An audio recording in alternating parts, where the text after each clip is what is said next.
I don't know if you guys can hear me. Hopefully you can, but I'm just getting everything set up so I can stream the view from the camera on the scope. It's going to take me a minute.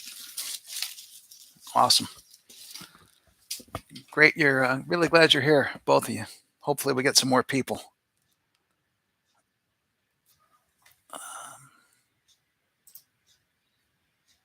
Connect. That's not working. Why is that not working? Um,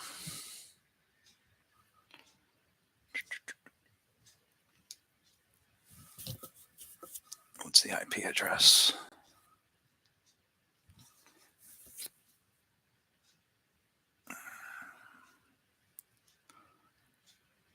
Changed. Okay.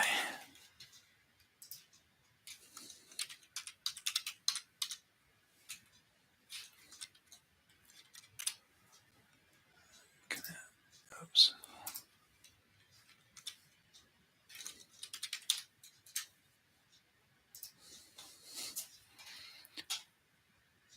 There we go. All right. I'll have this up on the screen in a second.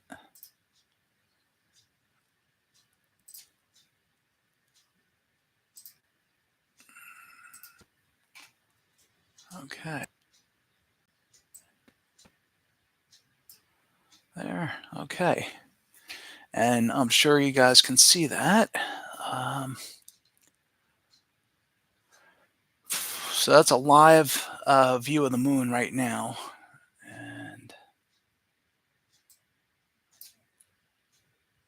oh, okay. There we go. I have to. Oops.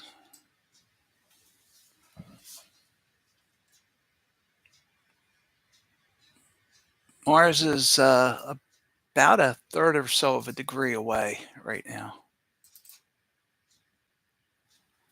Um,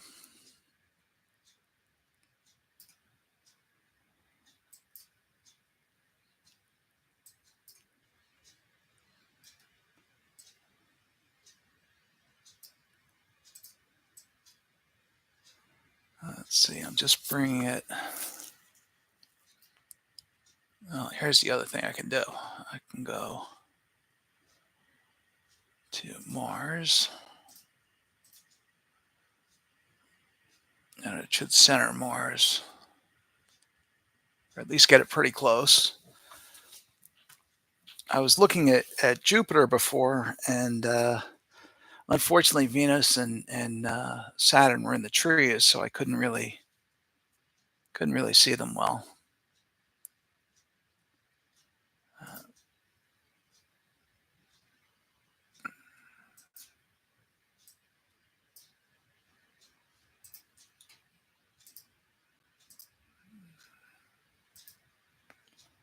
All right, it's not there. Let me go to preview. And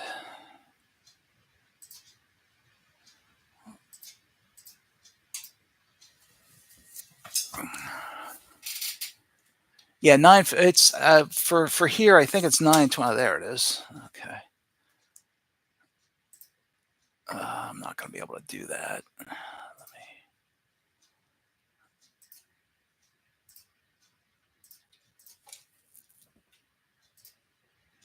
All right.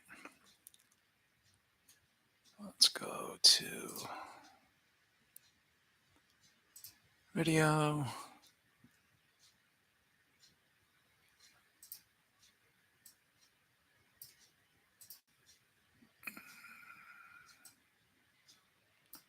Welcome, Mike.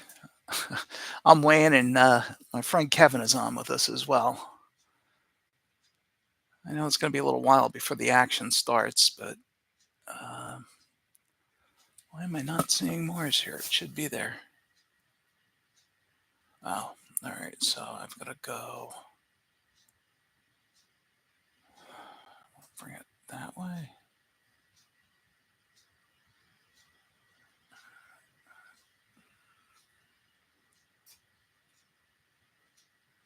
Nothing. All right, let's go this way. I had to really mess around. Yeah, I can't control the ads. I'm sorry. Um, I'm using a Teleview Pronto with a Barlow in it, so it's telling me it's around about 1100 millimeter focal length, and normally I work with that with a reducer in it. I'd like to go to the NEAC this year. It's always been on my list. I don't know if I'm going to be able to do it or not this year. I got a lot. All right, let me preview. Take another image and see where I am. Okay, so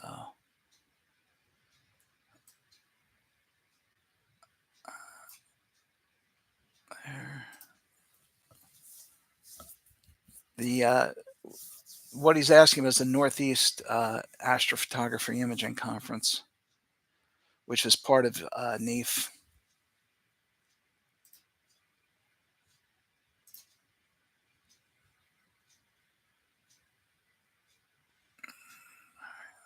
Speed that up a little bit.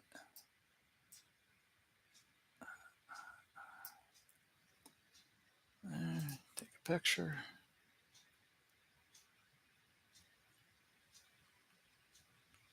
No, went the wrong way.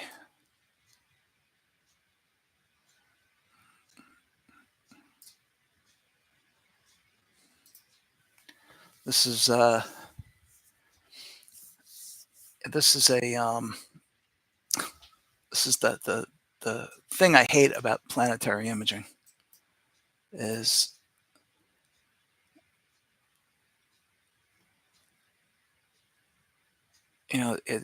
it just doesn't cooperate as well, it seems to me, as deep sky stuff. When I tell it to go somewhere with deep sky, it goes where I want it to go. That should be close enough now. Video.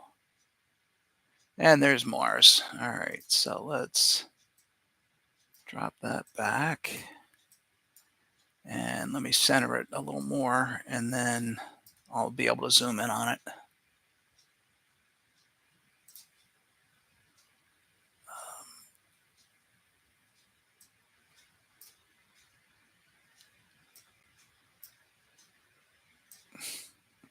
I always get the buttons wrong.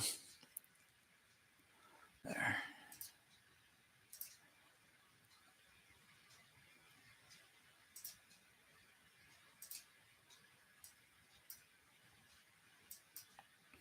I'm going to make some more adjustments to that to try to clean it up a bit. Let's look at the histogram. Yeah, that's way off.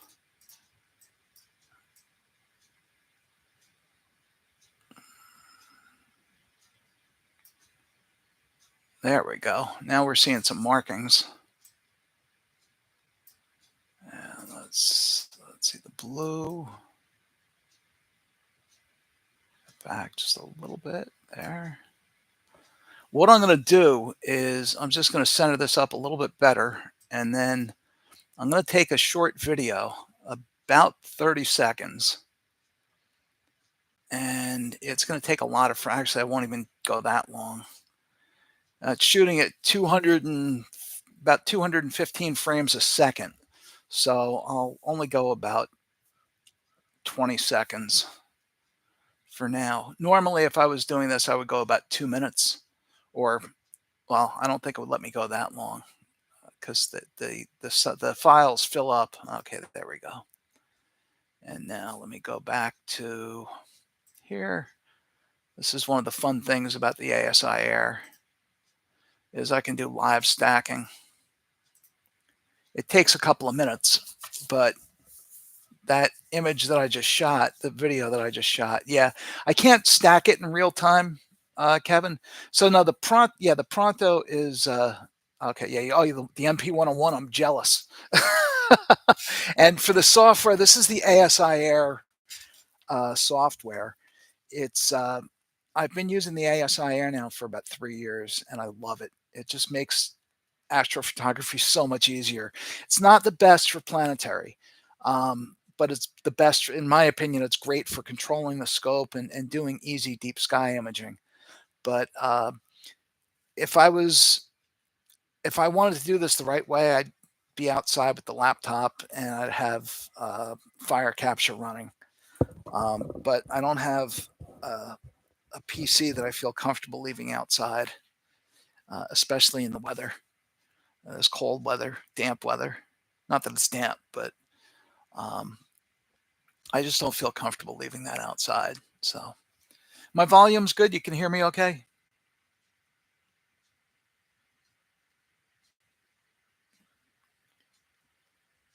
Well, okay, yeah. BlueStacks is an emulator. So what it does is an Android emulator. Because the software, the ASI software, doesn't run uh, on a PC. It only runs on an iPad, uh, iPhone, or an Android phone or tablet. So what I had to do?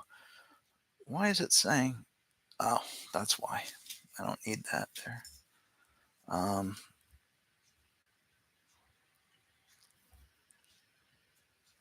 Sorry, I've got too many things going. Um, So BlueStacks is an Android emulator, so I can run the program on BlueStacks and then it puts it up. But unfortunately, it has the ads, and I can't do anything to get rid of the ads. There we go. All right, so this is actually going pretty quick considering it was about 4,000 frames. The resolution's not great on here, but if I had in my next house, I'll have an observatory. I'm going to be moving later this year, and when I do, I'm going to have a way to permanently have something outside. So there's the stacked image, and now I can go in and I can clean it up a bit. Oh yeah, look at that. There's some markings on the planet there. Let me increase the contrast a bit.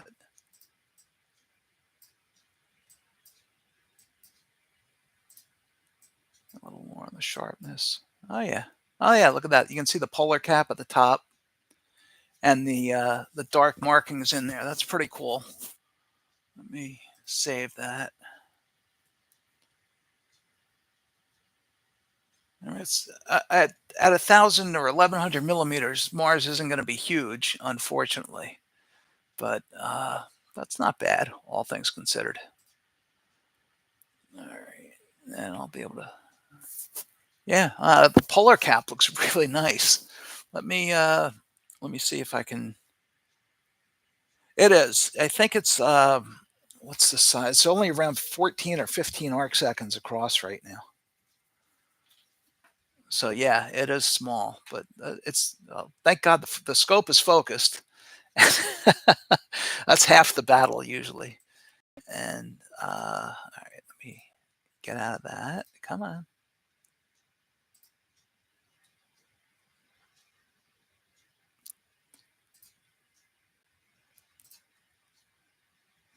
So if I go back to video, where'd it go?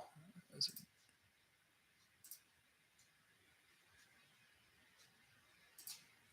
what happened? Oh, there it is. Oh, it really drifted. Wow. My polar alignment was not perfect tonight. I had I set up in a spot where I normally don't set up, so the mount's probably not super level, but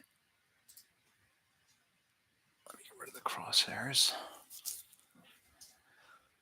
Yeah, I'm gonna take a longer video of Mars for now, and then I'll move over to the moon and shoot a few videos of that. Yeah, no, I agree with you uh, on the about the Pronto. For 70 millimeters, it really does a good job.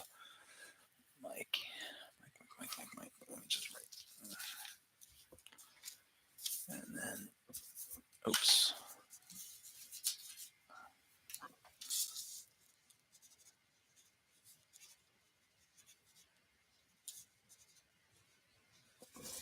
Did you set your scope up, Kevin?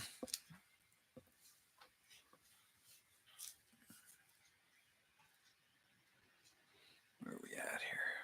Coming up to a minute. Yeah, you can really see how far Mars drifted in that time. Oh, nice. You got your C8 out there, huh? What mount are you using?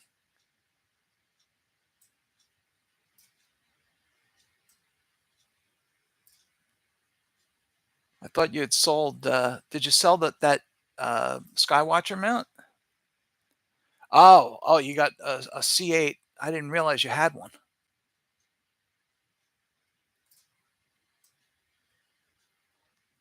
Why is this not?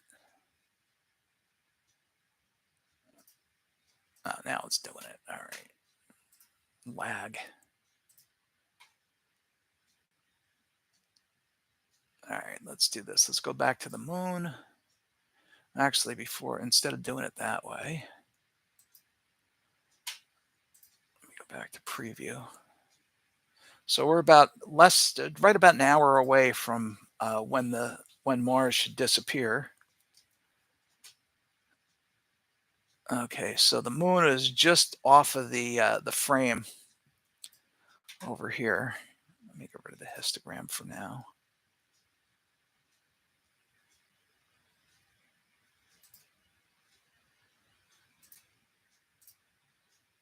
Just swing back to the moon.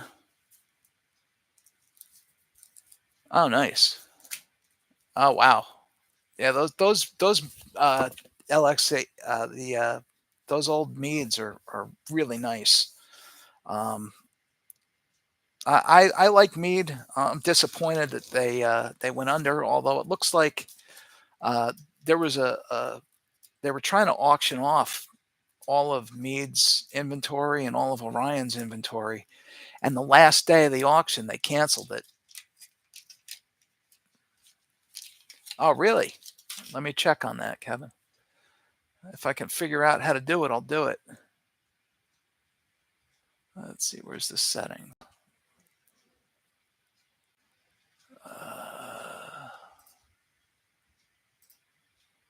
Settings.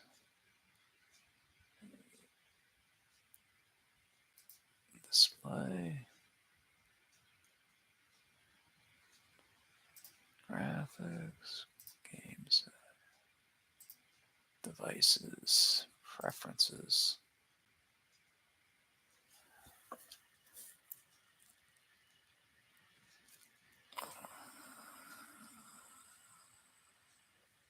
Let's see. Did it say where, Kevin?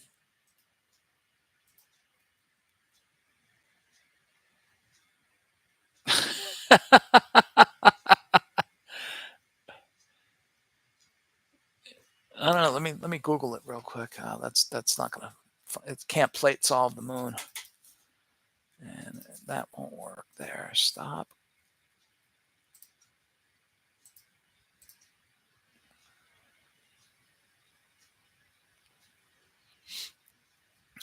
Gonna be a big white blob. There it is. All right. So.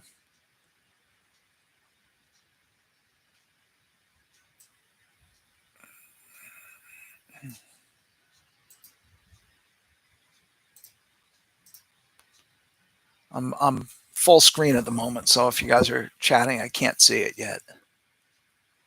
Okay, so I'm gonna go this way.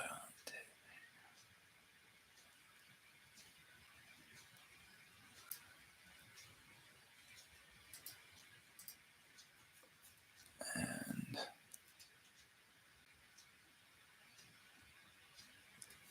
it's a little bit easier to do this full screen. I want to see if I can get Mars and the moon in the same field. I should be able to. I mean, they're got to be pretty close together by now.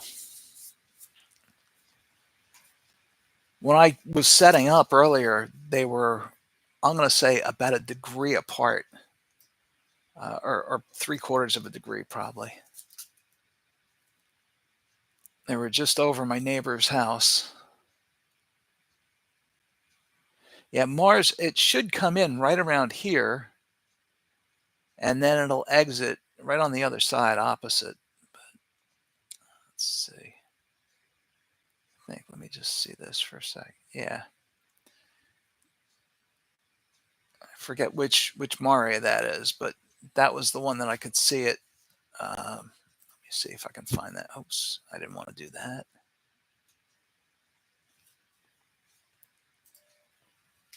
Close that.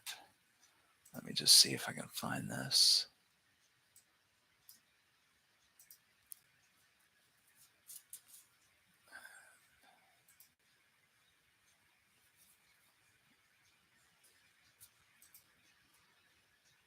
Let's see.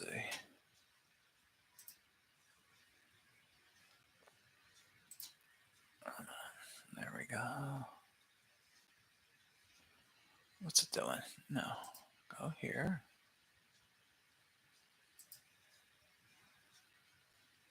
All right. Let's see where we are here. Well, let's do this while we're waiting on. Let me go back to video. And let's adjust that down.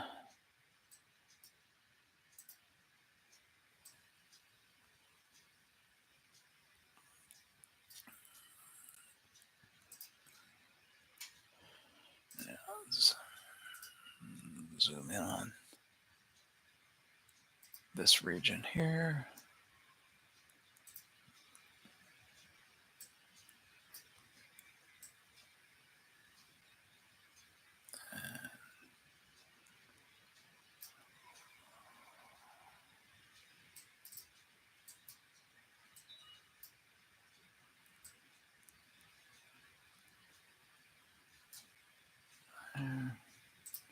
I'll just shoot a short one of this.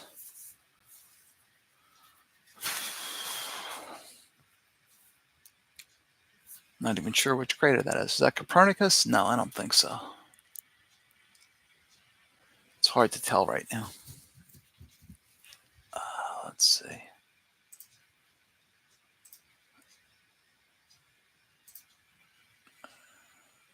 Oh, settings and all right, I'll check that out in a second. Stop that. And let me go to the. Just do a quick stack on that. See how that looks. That'll just take a minute. Let's see. Settings, preferences.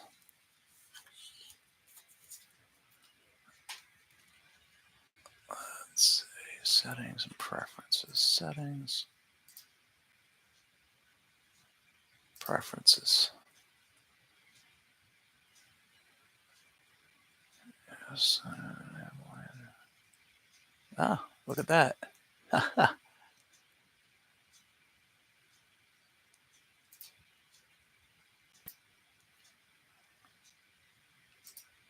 Aha, you're my hero, Kevin.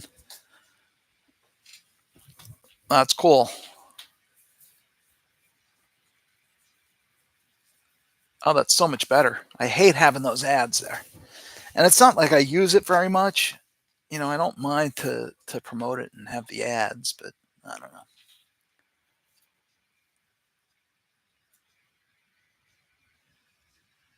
I find it kind of disturbing because especially when I'm doing deep sky imaging, I'm inside watching everything with the. Normally, I have my camera, my security camera on BlueStacks, so I can watch everything. And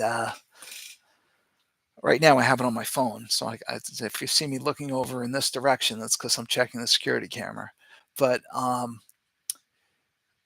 normally I have BlueStacks running on that, and I have it, in the background while not in the background, but I make a small window and put it in the corner while I'm doing other stuff on the computer. And it, the motion of the ads, I'm always going, oh, crap, whoa. It's always messed me up. It's like I see something, out of the corner of my eye. Let's see here. All right, so there's.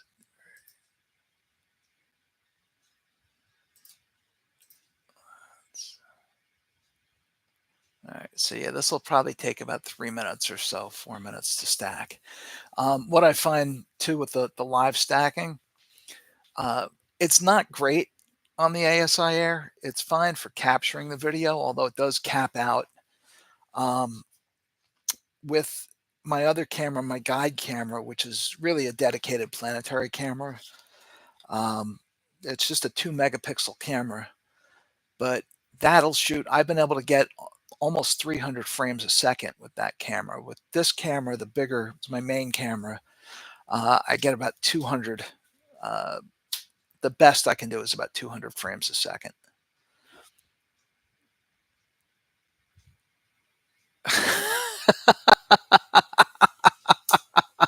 Oh, that's funny. The easy bake oven thing. That's hilarious. I had a lovely, I spent several hours with my granddaughter today. It was just a joy. I had so much fun. She's 6.5 months old and just as cute as can be.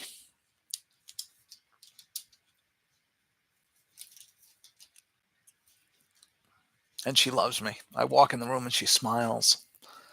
And today she was in a really good mood, so I got her laughing a lot. And she was blowing raspberries and laughing at me. We had a good time. All right, that's 90%. I'm just looking at everything here.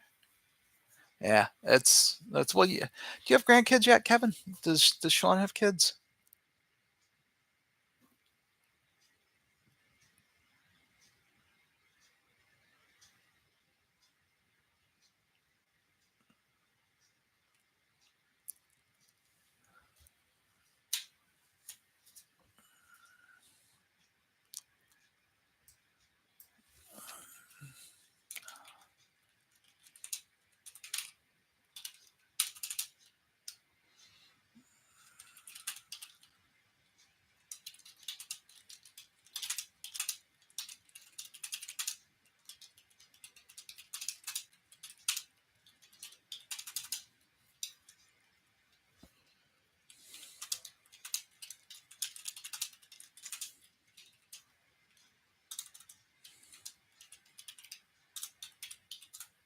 There we go.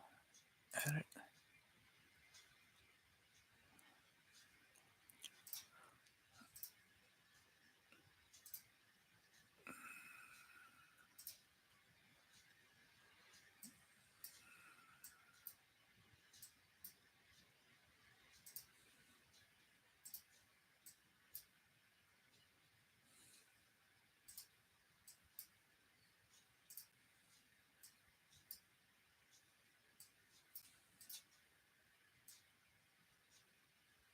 All right, so that's not terrible.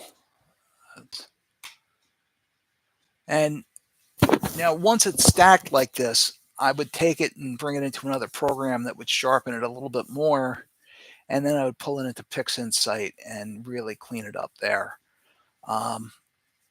Because the images aren't super high res, a lot of times what I'll do is I'll actually double the resolution or triple the resolution even when I import it into PixInsight, and then I can, uh, if you zoom in, you can still see the pixels, but it's still kind of cool. Let's see here. More contrast. Yeah. And then yeah, this is kind of fun. Check this out. Oops. Right. There's a negative, which for the moon, it's not that great. When you're looking at deep sky images, it's pretty cool. All right, let's finish that there. So that's a little bit of the capabilities of the ASI, and that's back to the live view. So the tracking is pretty good. Not perfect. Again, my polar alignment wasn't perfect tonight.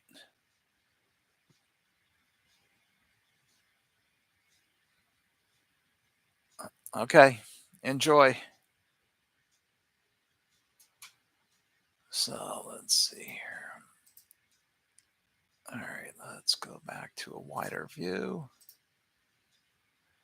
I keep clicking on the YouTube screen instead of the actual app. So I'm not used to it yet. Again, this is live.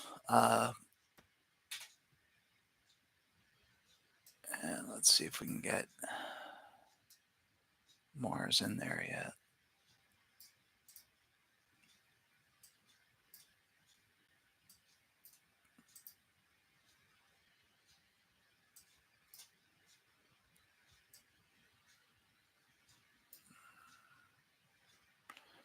Yeah, Mars should be somewhere.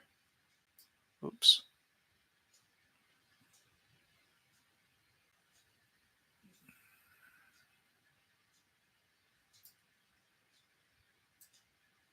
Let's see.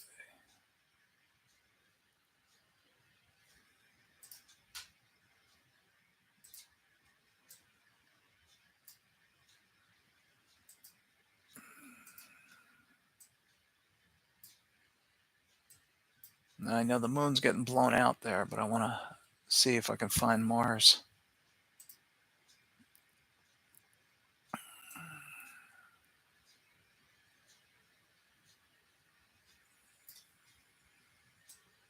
Not showing up yet. Let me just make sure I'm looking at the right side. I think I am. I'm almost positive that I am.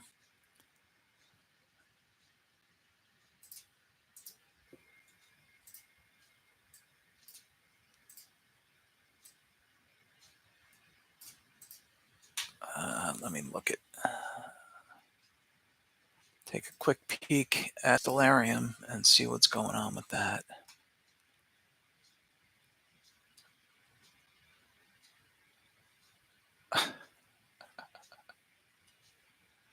Complexity. I'll have to check that one out too. So I got some more people. Good.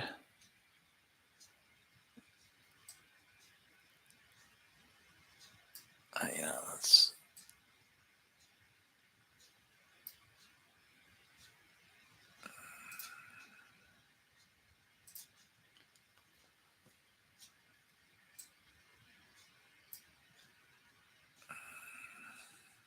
All right, let's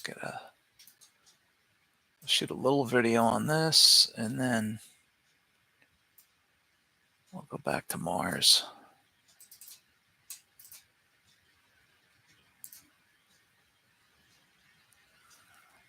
Let me just look here.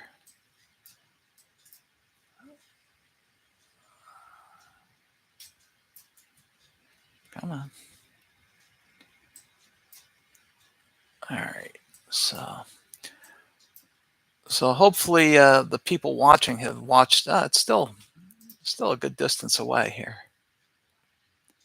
Let me measure that. Still about 18 arc minutes away from the moon, so almost half the distance. Not quite, but a little earlier when I went outside, it was. Where's the moon? Mars? Here they are. I'm in another program now, so I'm doing something a little different. Oh yeah, okay. So when I was setting up, they were how far apart? Oh wow, they were about 1.25 degrees apart 2 hours ago, and now they're about 1/4 degree apart. I may go outside and take a look with the naked eye in a minute, but we'll see. All right, so let's see. So it's coming in there. Oops. So I'm just looking at Stellarium, and I think 20 there. Okay, here we go. Yeah, okay. So I was right. It's coming in on that side. That is it Plato, the big crater there? That's right what I was imaging. Let me get out of this. There. All right. So and save. Okay. So yeah. So Mars is going to make contact right about here, near this big crater, which I'm pretty sure is Plato. Let me just do a shorter one on this, and then I'll go over to Mars. And We've got some new people that came in. Welcome. Welcome.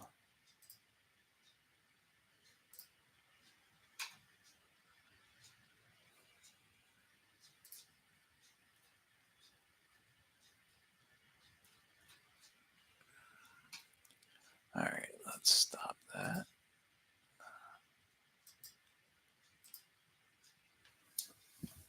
And let's go back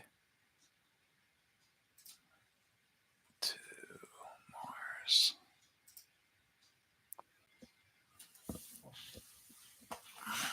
I was looking at Jupiter earlier, which, I mean, I could certainly go and take a look at Jupiter again. I've got 40 minutes until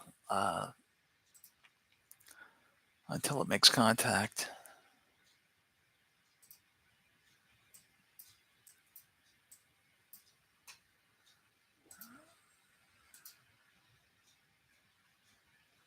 And there's Mars, and there's the moon. Okay, so now I've got them together in the same field.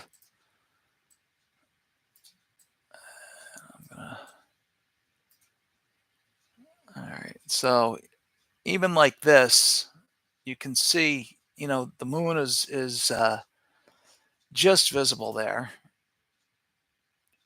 and Mars is pretty faint. But I can make that a little bit brighter. Let's increase the gain a little bit. I don't want to blow the moon out too much. Actually, let's take a close look at Mars.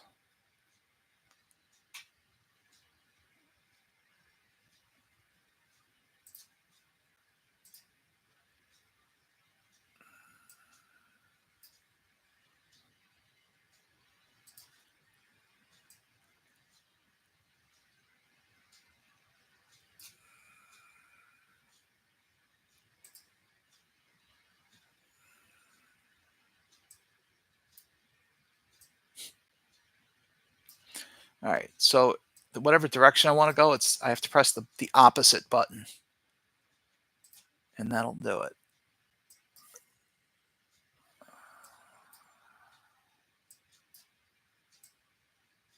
Come on. That's it. All right, no. All right, so up, down are opposite, and left and right are the same. Let's really zoom in on Mars here. Let's get rid of the crosshairs. Go over to here.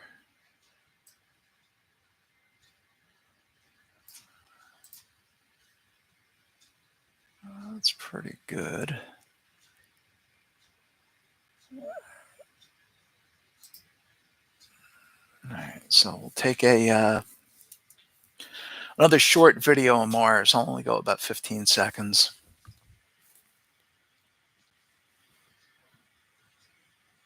And we'll go 20. And there we go. And then what I'm going to do is I'm just going to go back to the wide view. And the moon is not going to be there, but that's okay. If I go...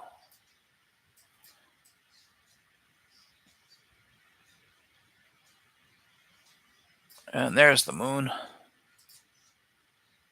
All right, so let's get rid of the histogram for now. Close that down. And let's drop the gain. Oops. Drop the speed down. There we go. All right, so there's Mars. There's the moon. And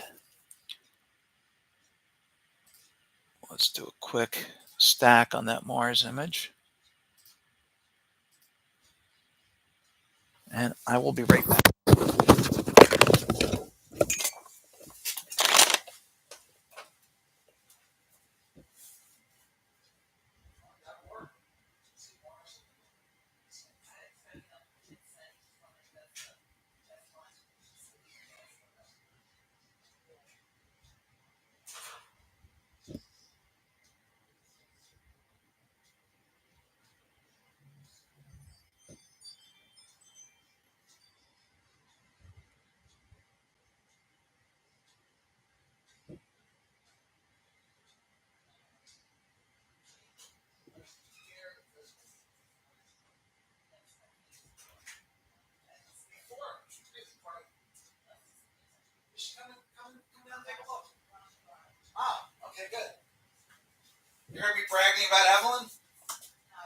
Oh, yeah.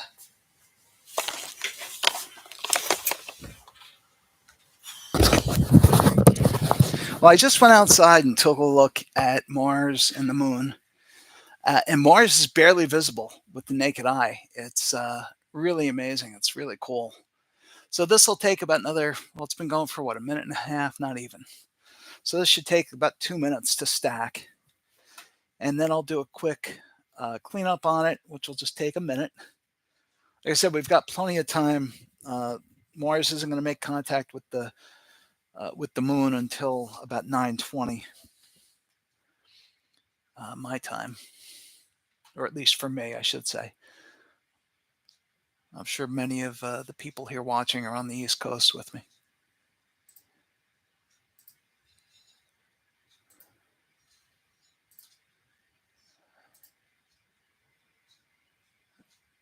There we go. Okay.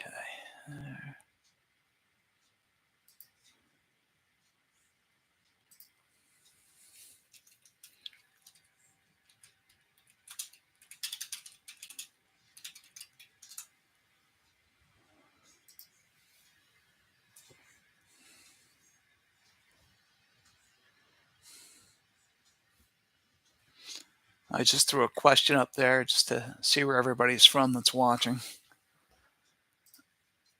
I just pop it into the chat. And let's edit. All right. And let's clean it up.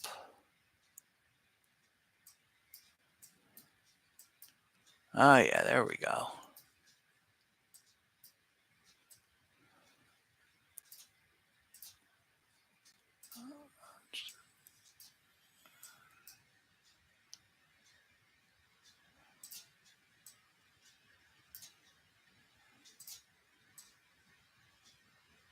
All right.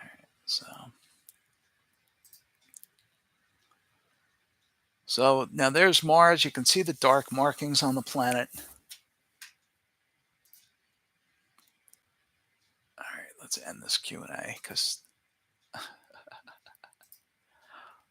right, I just set this back up to chat. This is my first time ever going live on YouTube.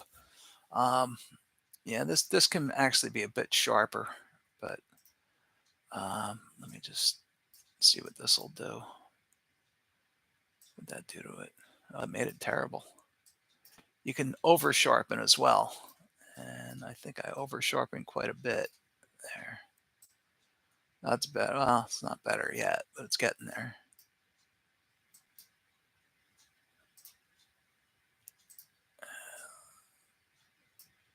Give a little more contrast. There we go. So again, this is just, you can see the polar cap right there. There's the polar cap, and you have the dark markings on the planet. All right, let me finish that.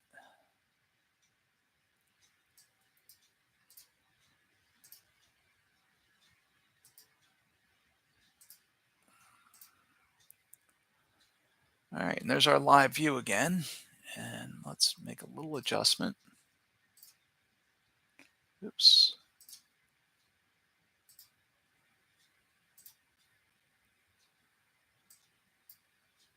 Hey, I went the right way that time.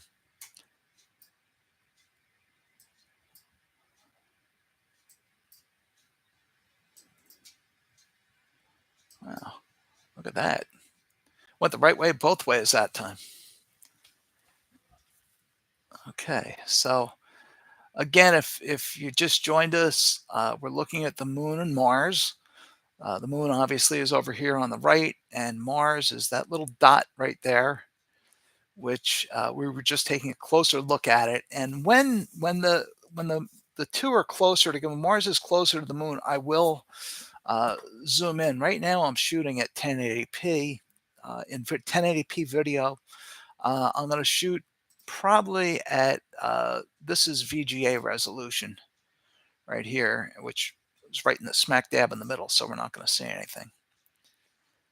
One of the things I can do is while we're waiting on this, because we do have time, let me go to preview mode and let's take a look at Jupiter.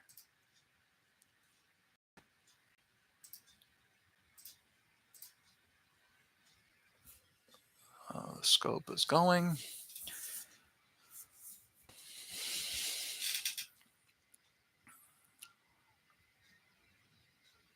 It's a lot of fun. Using this device to control it is really a lot of fun. Ouch. And it does such a nice job of uh, once it, especially once it finds something and plate solves it, once the mount knows where the telescope is looking, it tracks really accurately.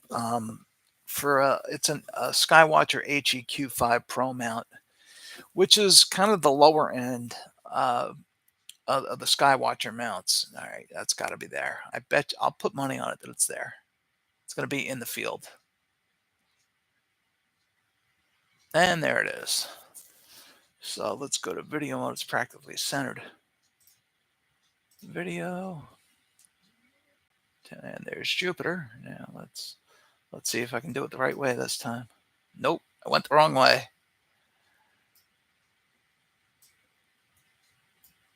I went the wrong way. I'm my own worst enemy sometimes with this. Okay, so let's go to 480.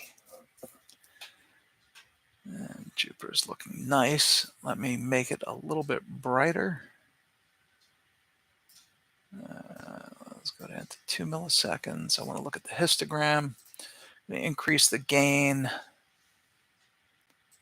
a little bit. Okay, so just looking at it on the screen right now,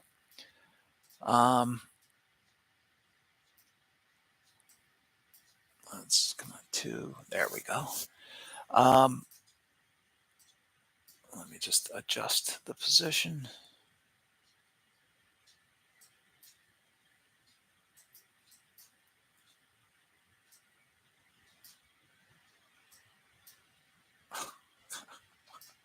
I am ridiculous at this. I always get it wrong. Okay. So what I'm going to do with Jupiter now, I'm going to take another short video and we'll stack that live and take a look. So I'll just do 30 seconds. Again, with Jupiter, I normally do about 2 minutes. So this way I can weed out the bad frames.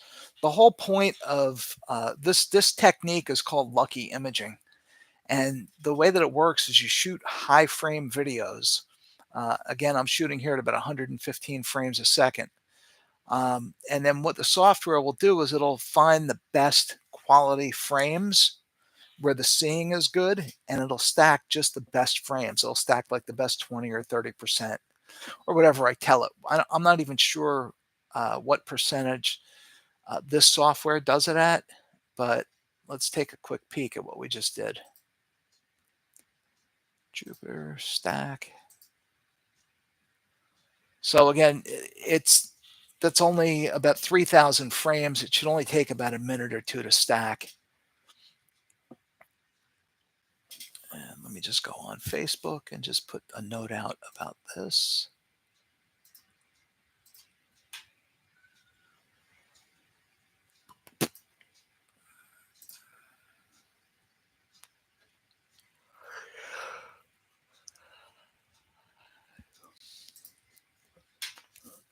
And then we'll come back to that in a second.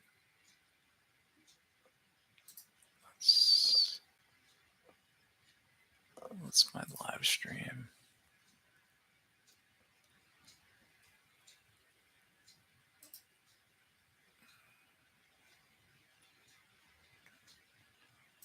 Share.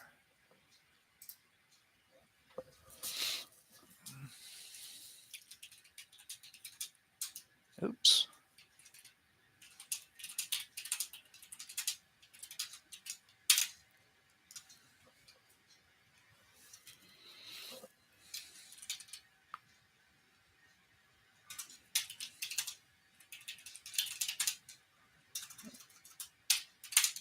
At Jupiter.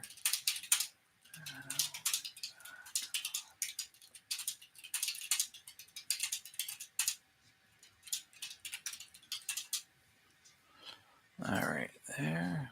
Oh, okay, good. All right, so that's shared. Let's go back. All right, so we're 2/3 of the way there. So yeah, this again, this lucky imaging technique, it's the software goes in and it rates the every single frame, and it stacks them in order. So it goes from best to worst, and it'll sort the best. It'll stack the best X percentage. The software that I use to do that normally is called Auto Stackert 3. It might be 4. I don't even remember which. I think it's Auto Stackert 4 now. But that program's really cool because I can tell it what percentage to stack or how many frames to stack of the best quality.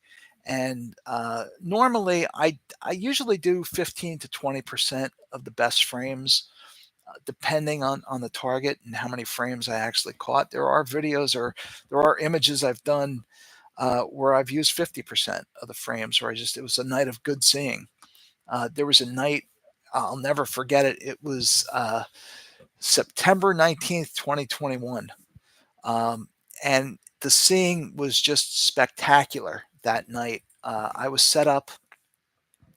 In fact, Kevin, who was on a few minutes ago, he was actually at my house with me. I had my C8 set up outside, and we were taking, you know, videos of Jupiter and Saturn. And those are still the best ever Jupiter and Saturn images that I've ever gotten. No Barlow lens, just straight through the C8. I don't think there was a Barlow. I don't remember. But I might have had the 2X Barlow in there.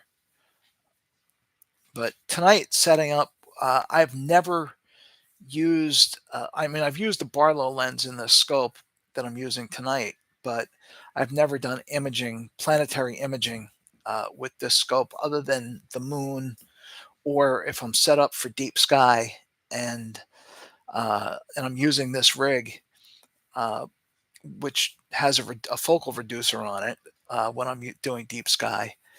So I'm only working at 377 millimeters at that point. So it's best if I just do, the moon. It's fine on the moon, but anything else, it's really too small. I imaged Mars a few weeks ago with it, and at with the focal reducer in place, and it was about 8 or 9 pixels wide. Here, it's probably about 40 pixels wide. It's not very big with this setup. Again, had I switched out to the other camera, um, the resolution might be a tiny little bit better, but it's not really, the seeing isn't going to support it, unfortunately, tonight. The atmosphere is very turbulent, and because of that, the image bounces around. When we were looking at the live image, this is taking a long time. I'm going to give it just another minute. If it goes to 6 minutes, I'll stop, and we'll go to the live view, because I really do want to see it, but it's only got another 12% to go. And I know this is not the most exciting thing to watch, but the end result will be worth it. When I looked at I shot a quick video of Jupiter earlier, and that was before I finished focusing. I did a rough focus and shot a video of Jupiter, and then I went back and I used the autofocuser to get a very sharp focus. And so it'll be nice to see how it looks. Let me check and see if where the red spot is and what moons are visible tonight. Oops, wrong program. There we go. So there's a app I use a lot on my phone called Mobile Observatory. There's a free version and a pro version. I think the pro version was like $3 when I got it. It might be 5 now. It's a great tool, app to run on your phone. And it has, excuse me, it has a finder for the Galilean moons and for the Saturnian moons. So looking at Jupiter, the red spot is not facing us, but there are 3 moons on the right side of the planet, Ganymede, Io, and Callisto, and then on the left is Europa. So in a couple of seconds, we should be able to see those. I know that Kevin was telling, he texted me earlier and he was telling me that Saturn was, the moons were lining up. But let's take a look at this. Oops, let me go here, edit. So there's the stacked image, and you saw how the image was bouncing around uh, when I took the video. So now let's clean it up a bit and let's sharpen. Oh yeah, there we go. Get a little more contrast, a little bit brighter. See, this doesn't let me do saturation or anything like that, but so, okay. So actually looking at this, I'm going to sharpen it a lot more. So you can start to see the moons are coming in. So you have, uh, what did I say was Europa over there? Let me look at it again. I don't want to say the wrong thing. Yes, Europa's on the left. So right where the mouse is pointing, that's Europa. And then over here you have, um, let's see, what's the order?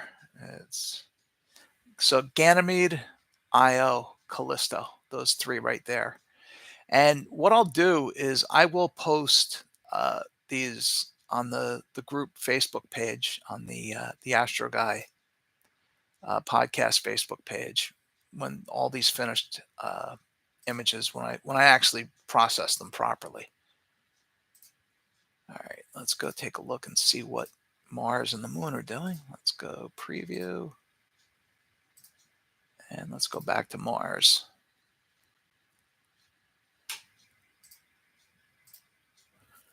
And let me go look at what that's doing.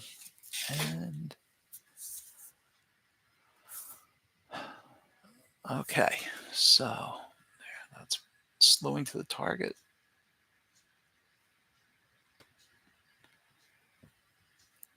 And yeah, now we're coming up. We're about 20 minutes away from, no less than that, about 17 minutes away from Mars making contact with the moon. So we are going to stop that, take a peek.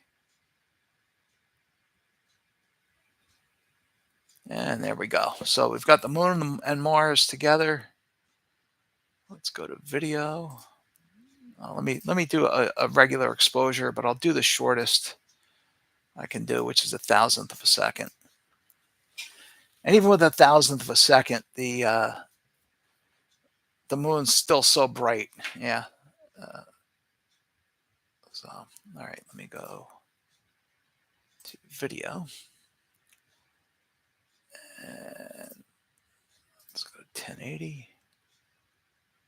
And there we go. Now we got something. So Mars looks pretty nice there. Let's drop that back down. There we go. Okay.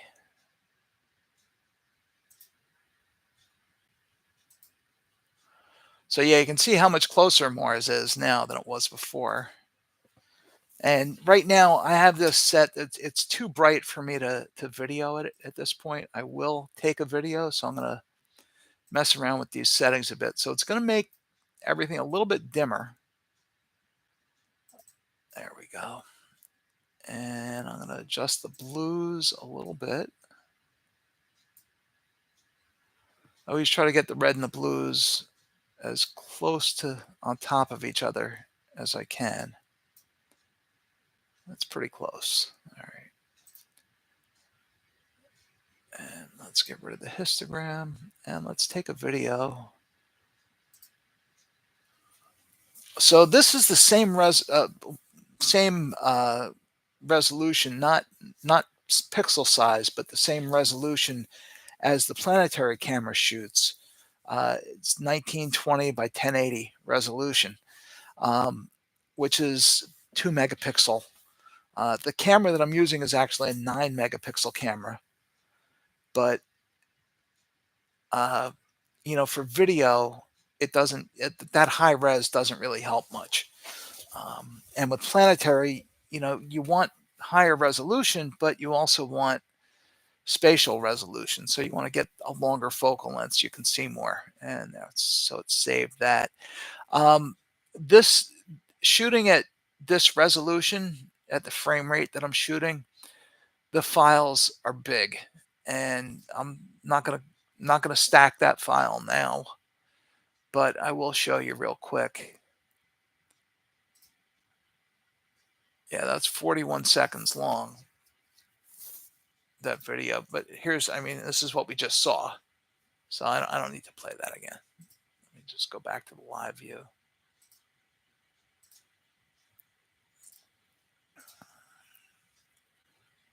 And as it gets closer, I'll zoom in a little more. In fact, I can do that now. Let me go to 960p and let's try 720.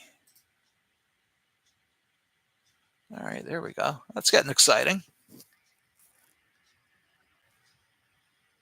I know I'm enjoying it at least. I hope everybody else is. Just making the view a little bit bigger so I can see everything better.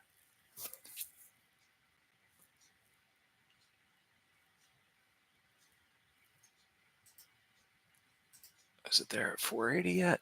Oh yeah, look at that.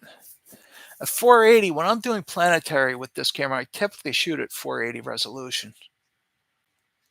But one of the things that I did not do is I have a device called an atmospheric dispersion corrector. And what that'll do is it gets rid of color aberration created by the atmosphere. And you can kind of see a bluish tinge on the edge of the moon, and that's atmospheric dispersion. Had I had the corrector on there, I could tune it out to an extent, but in post processing, I can get rid of it. Um, and for a live view, it needs adjustment. It needs frequent adjustment, the ADC. So it means I have to keep running outside and inside. And it's too cold. All right, let's see if I do this right. Hey, I did it the right way. There we go. And let me get rid of that. So, and if I keep that, if I get rid of all the controls on the screen, you can see everything a little bit better. Oh, that's cool. What I will do at some point before it makes full contact, I will shoot another video just of Mars at pretty high res, not pretty high res, low res, to get a higher frame rate.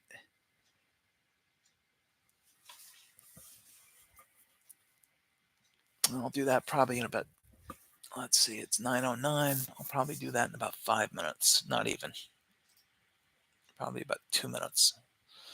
I'll do that. I just want to confirm, like I said, I'm pretty sure that's Plato. I'm terrible with the crater names. So I'm opening the virtual moon atlas. I use version 8.2. It's free software. That's really good. It's got all kinds of cool features in it. And so I'm looking at it right now. And come on. Oh, no, that's not Plato. That's Grimaldi. Okay, so the Mars is going to disappear near Grimaldi, which is that dark crater. And when it comes back out, it's going to come out near Mare Crisium, which is the large circular sea. Not large; it's actually relatively small. Circular sea on the other side, on the opposite side of the moon. So let me close this for now. There. Okay. Quit. And let's do some adjusting here.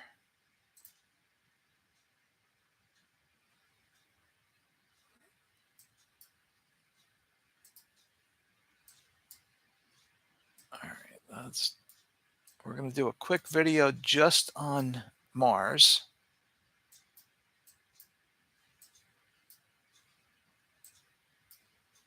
And okay, so there's Mars. And I'm just going to go with that. Now I'm going to go for probably about a minute or so on this image. I might even go until it stops.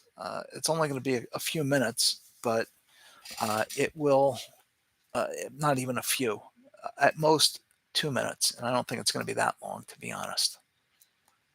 I do want to look at the timing. Oh, nice. Nice. Yeah, I'll tell you, when I went outside to look at it visually, um, Mars was really hard to pick out because the moon is just so bright. There we go. Here's the article that I wanted to look at. Timings are at the bottom. Here we go.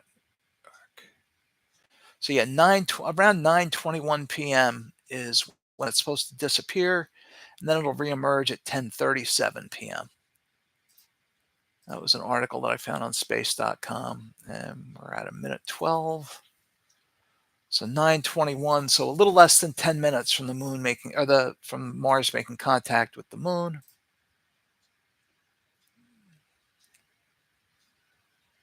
And thankfully, I got a new thumb drive for my ASI Air. I got a 500 gigabyte thumb drive. These videos take up a ton of space. They are very large. And this, I will stop it at 2 minutes, and then we'll go back to a wider view so we can see exactly what's going on. All right, coming up on 2. It's BlueStacks. There, okay. Let me go back to here. There, okay. And let's go back to 1080. Wow. All right. So that the crater this is Grimaldi, this crater right here. And wow, that's really cool. I mean, earlier, it's amazing how quickly it seems like it's going now. It seemed like it was going kind of slow, but now I know that it's not going faster or slower, but it's going pretty much the same speed that it was. That looks pretty nice. Let's we're going to move it a little bit and then zoom in just a little more.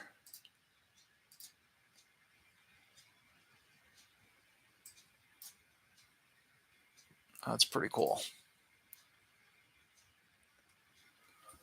And I'll do it that way. That way it's a nice unobstructed view. The atmosphere is really unsteady tonight. You can really see it, especially if you look at well, you can see how both Mars and the moon are bouncing. And that's atmosphere. That's our atmosphere doing it. Oh, wow. Somebody's watching us from Brazil. That's awesome. Welcome. Thank you. That's exciting.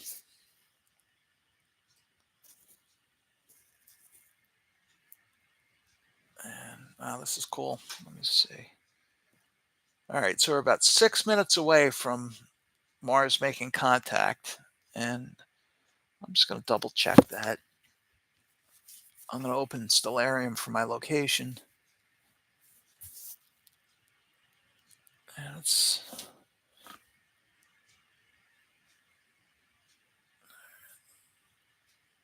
just give it another minute here. Okay. There.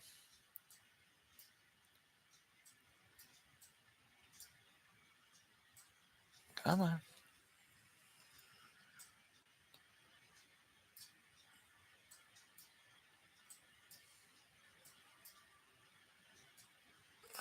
There.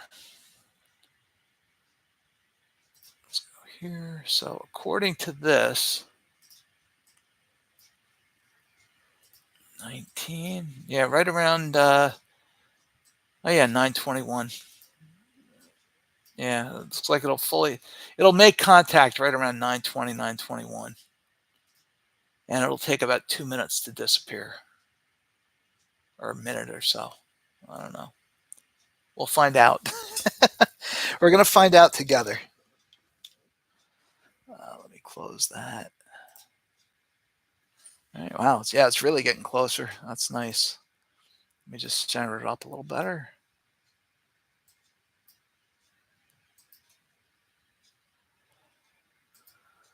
And let's zoom in on it a little more. All right, that's about it. That's as close as I can go. Now, unfortunately, with the atmosphere as bad as it is, um, you really can't, we're not getting tons of detail, but it is pretty cool to watch this at this. And I'll leave it at this resolution unless I have to make some adjustments, and then I'll back it out a little bit. But it's the guiding is working pretty well tonight. I didn't look at the numbers, but I could do that real quick. I'll just for a few seconds. It's not even guiding. Oh, it's because it's looking at the moon. It can't guide. When I was looking at Jupiter earlier, it was guiding. And so it just got a little bit closer. That's kind of cool.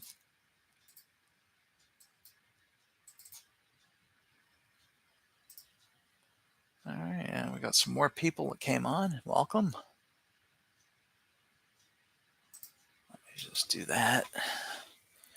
I will take some videos like this. In fact, let me shoot one now.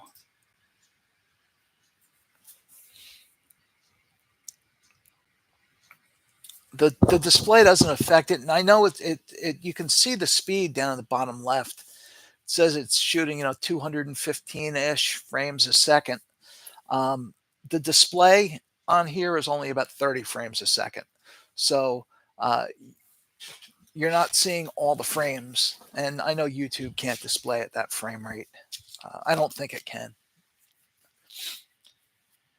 So yeah, focus is good. It's just the atmosphere is really bad. The other thing too is right now the moon is right over my neighbor's chimney, so that doesn't help matters either. In fact, let's see. It's really close now. That's cool. That is really, really cool.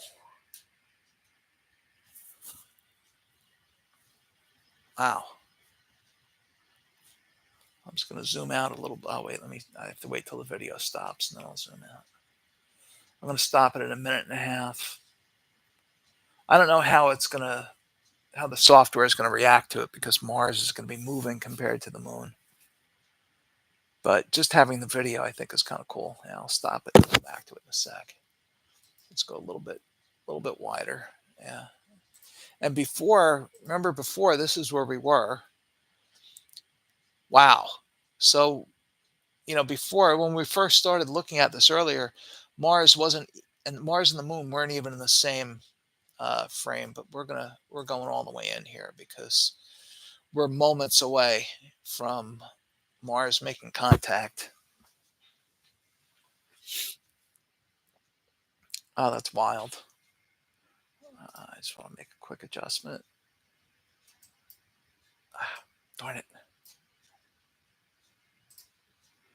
All right, we're going to record that. Oh, that's cool. Look at that. Oh, look at that go. That's amazing. Oh, yeah. Wow. I've observed a Saturn occultation. I've observed the Mars occultation in the past visually. I've never done it like this, though. This is pretty cool. The bad thing about doing it visually is, especially if you're in an observatory or there's a group of people, and there it is, Mars is gone, and we're not going to see it now until it comes out on the other side of the moon. Well, that's cool. It only took about 40 seconds for Mars to completely disappear. So I'm going to zoom back out now, and we can take a peek around the moon. I'll show you where Mars is going to come out when it reemerges.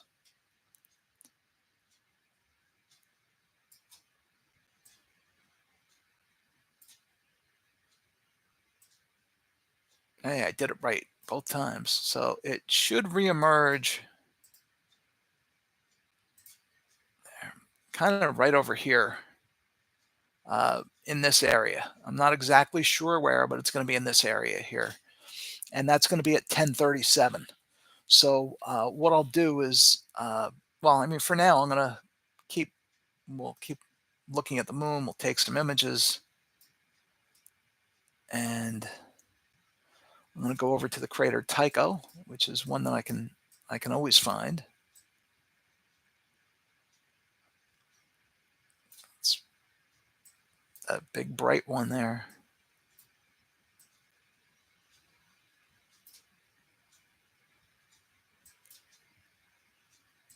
All right, and let's zoom in on that now.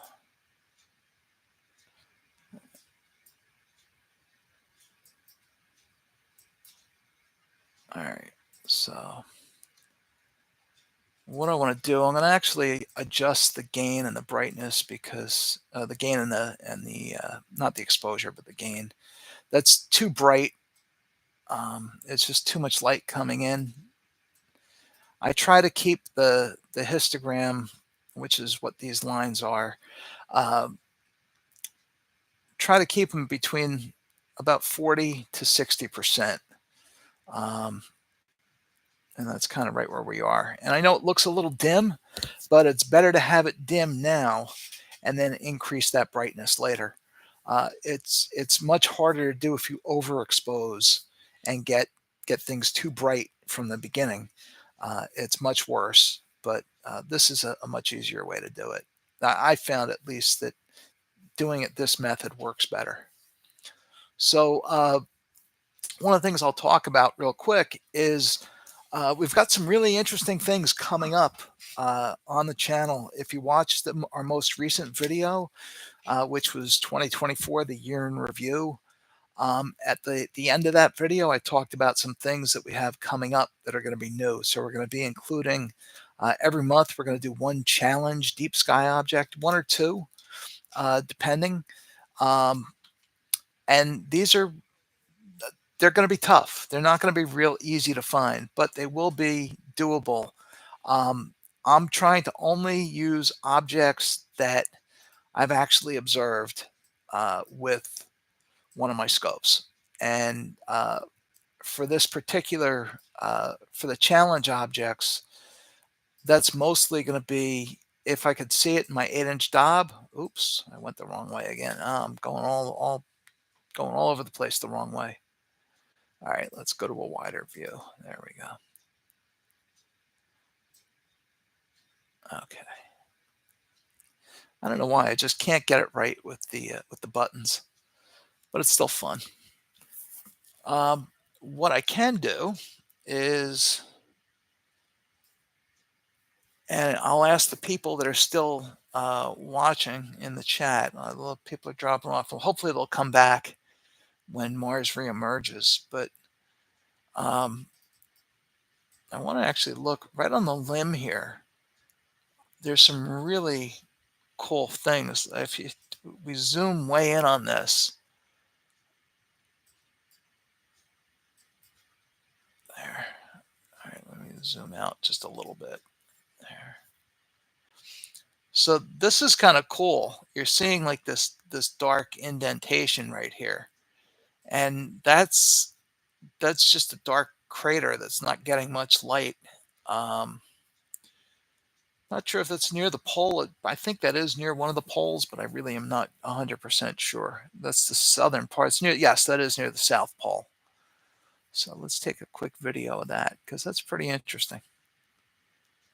And again, these videos that I'm shooting now, once I process them, I will post them on the Astro Guy podcast Facebook group page.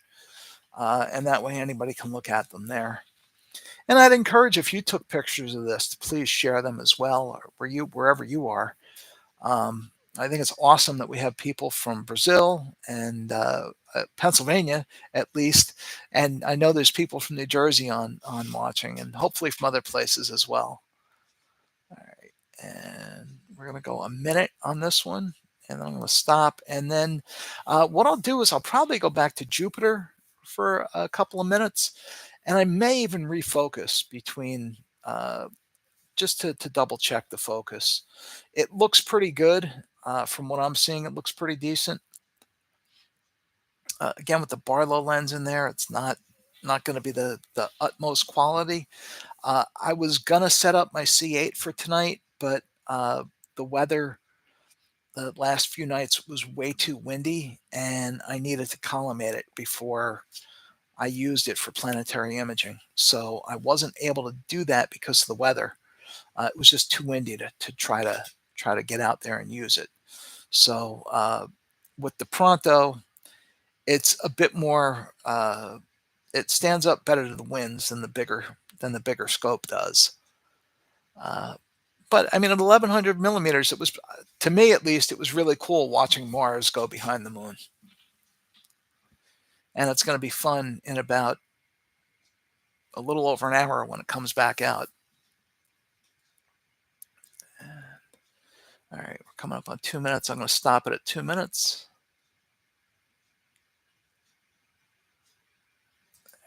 Okay.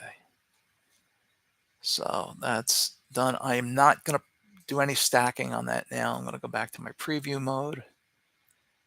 And I'm going to just tell it to go to Jupiter.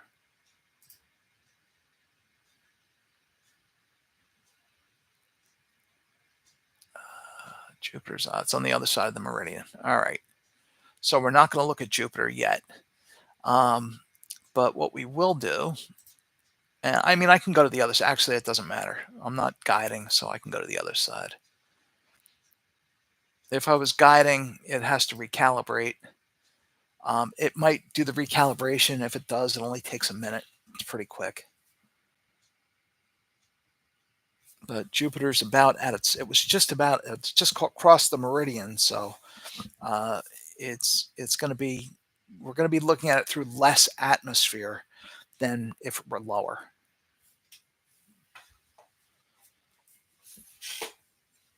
And once it gets to, oh yeah, it's going to the other side of the pier. So, oh yeah, I'm looking at it. It's basically almost at the zenith right now. Not quite. It's not quite overhead, but it's about as high up as it can be. In fact, was it last month or 2 months ago? The moon was the furthest north that it can get, and it was really weird seeing it where it was in the sky. It was really kind of cool. Oh, by the way, this is how I sound without a script. I'm just winging it. All right, so when it's validate. Oh, okay. So it did plate solve it, and it's wasn't centered, so now it's centering it up. And usually it does it one time. Sometimes it takes 2 times to center it. Going from one side of the pier to the other, it could easily take 2 times.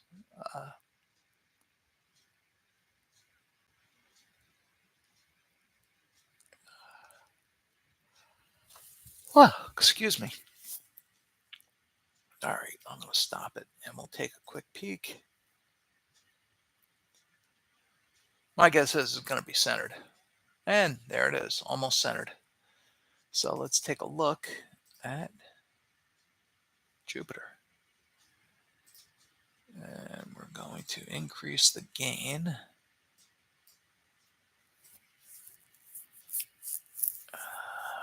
I'm actually going to increase the gain a bit because with the seeing as bad as it is, if I can shoot shorter exposures, I'm at 1 millisecond. All right, so that's that. So let's close that, minimize that. And nope, I want to adjust where Jupiter is by just a little bit.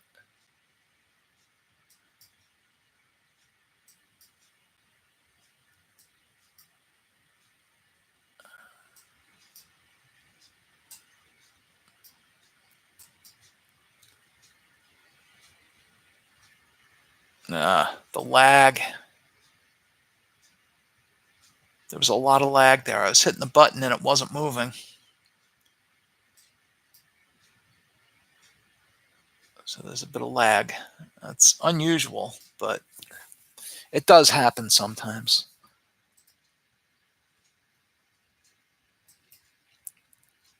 All right, that's pretty close. All right, so what I'm going to do is I'm going to grab a quick video of Jupiter, and again, I'm not going to stack them now, but I will. In fact, one of the things I can do while we're waiting for Mars to come back out of the moon is I can actually take one of the images of Mars that we shot and do a regular process on it, and I can share that on the live stream. I'll just give this another 20 seconds, and then we'll stop it. That's really cool. I found that so exciting, seeing the Mars disappearing behind the moon like that. And that I was able to get it on video is nice. If I can get some stills that are usable, I will. Okay, let's stop that. That's good enough. What I want to do is I want it a little bit wider on this, and I'm going to increase my exposure time by a millisecond there. And I'm going to take another image. The reason that I'm doing this, again, earlier I mentioned the histogram settings, and it's okay where it is. It's less than 2/3 of the way, so that's fine. But with the longer exposures, 2 milliseconds as opposed to 1 millisecond, the moons, which are much fainter, will show up better. And wow, there was a moment of clear where the seeing cleared up for a second, and it was a beautiful view of Jupiter. Wow. Again, even though it's shooting it right now at 80 frames a second, it's only going to display it at about 30. So I lucked out by seeing a clear view. And there we go. Okay, so that saved it. And they're big files. Again, if I go in here, I'll just show you the size of some of these files, the video files.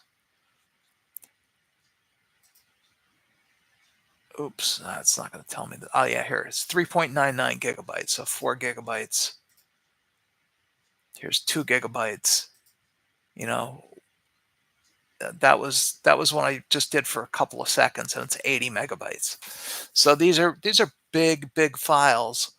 But what's cool, was it this one? Yeah, here's the video again of Mars disappearing behind the moon. So if you joined us after this happened, this is what it looked like in real time. And this video is only 40 seconds long, and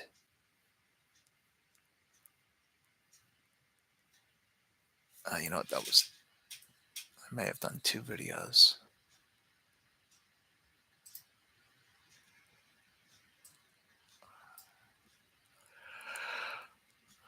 Yeah, the display, it's only displaying it at 20 frames a second on the screen. Yeah, okay, so there's that one. And then that was that one.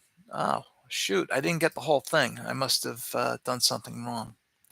That's not good. That's all right. We'll get it when it comes back out. And that was still kind of cool. All right, so let me go back to this. So there's Jupiter, and so we got time for. Oh wow! Welcome from Indiana. I'm guessing you're not. The skies aren't clear there.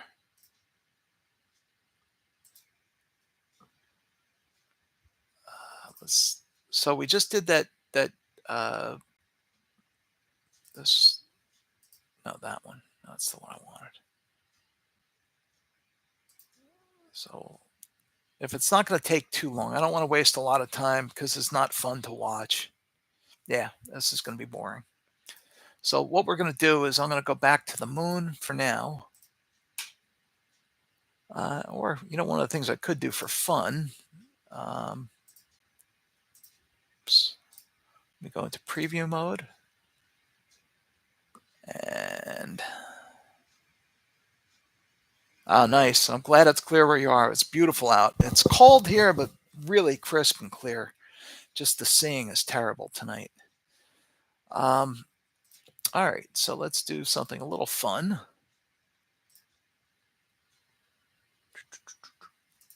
We'll go to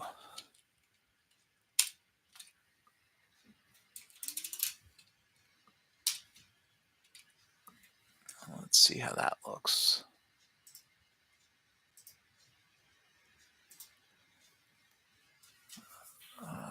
Not sure if the wires are going to be in the way they shouldn't. The mount's got to go to the other side of the pier for this.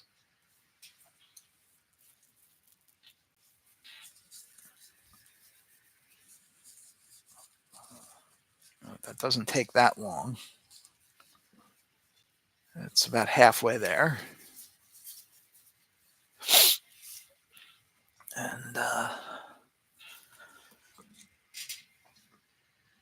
yeah, like I said, what I'm going to do is I'll reopen Stellarium between now and when Mars reemerges, so I can figure out exactly where it's going to come out from. And that way we'll be zoomed in on that area so we can watch it emerge when the time comes at 10:37 in an hour, in less than an hour, just under an hour. We'll be we'll see that.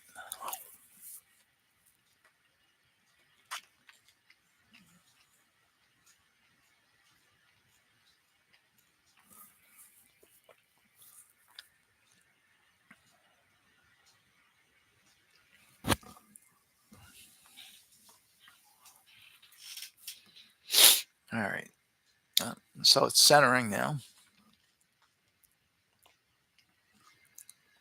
The guiding should work. And if I open the guide window, oh, look at that.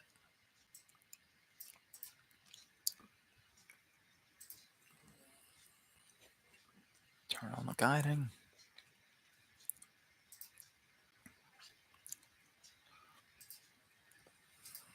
Why didn't that work?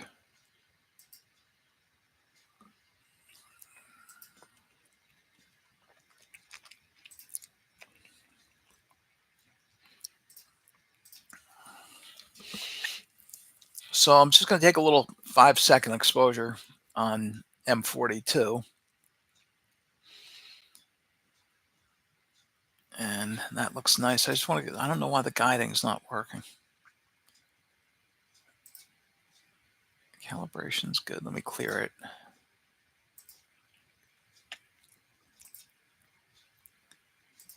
What's going on? Don't understand what's happening. You know what? While that's, well, I can't do it while it's, all right, let me clear. Let me lower that.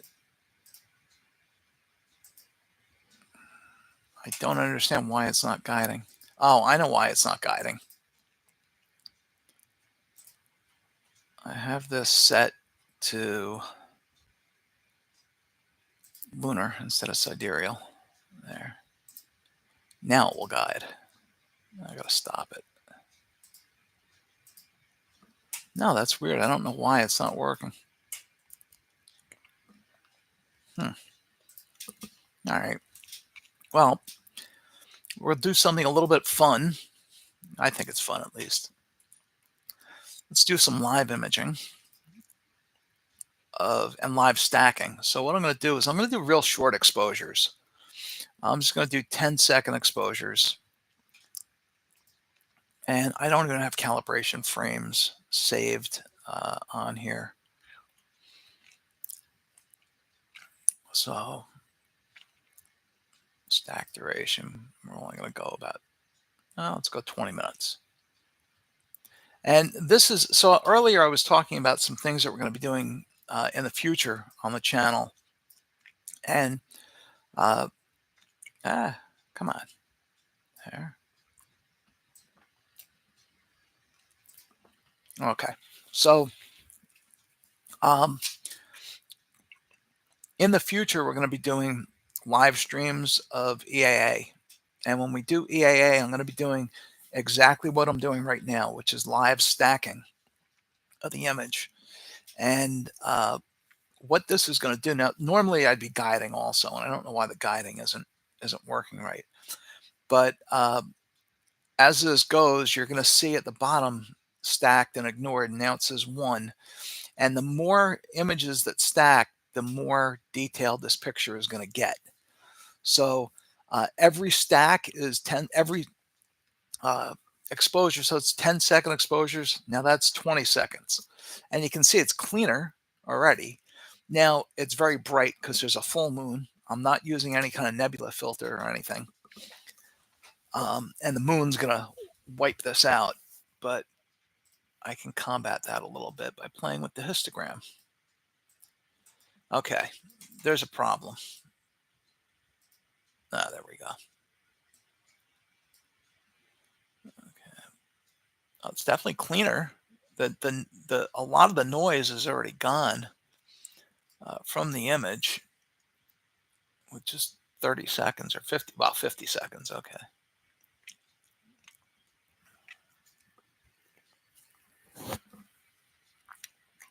All right.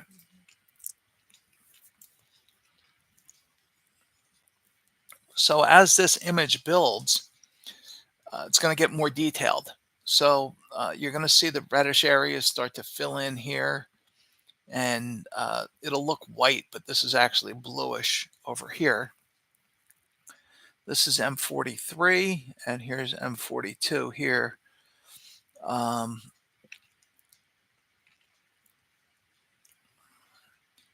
again, this is just a fun thing to do while we're waiting for the moon to come back.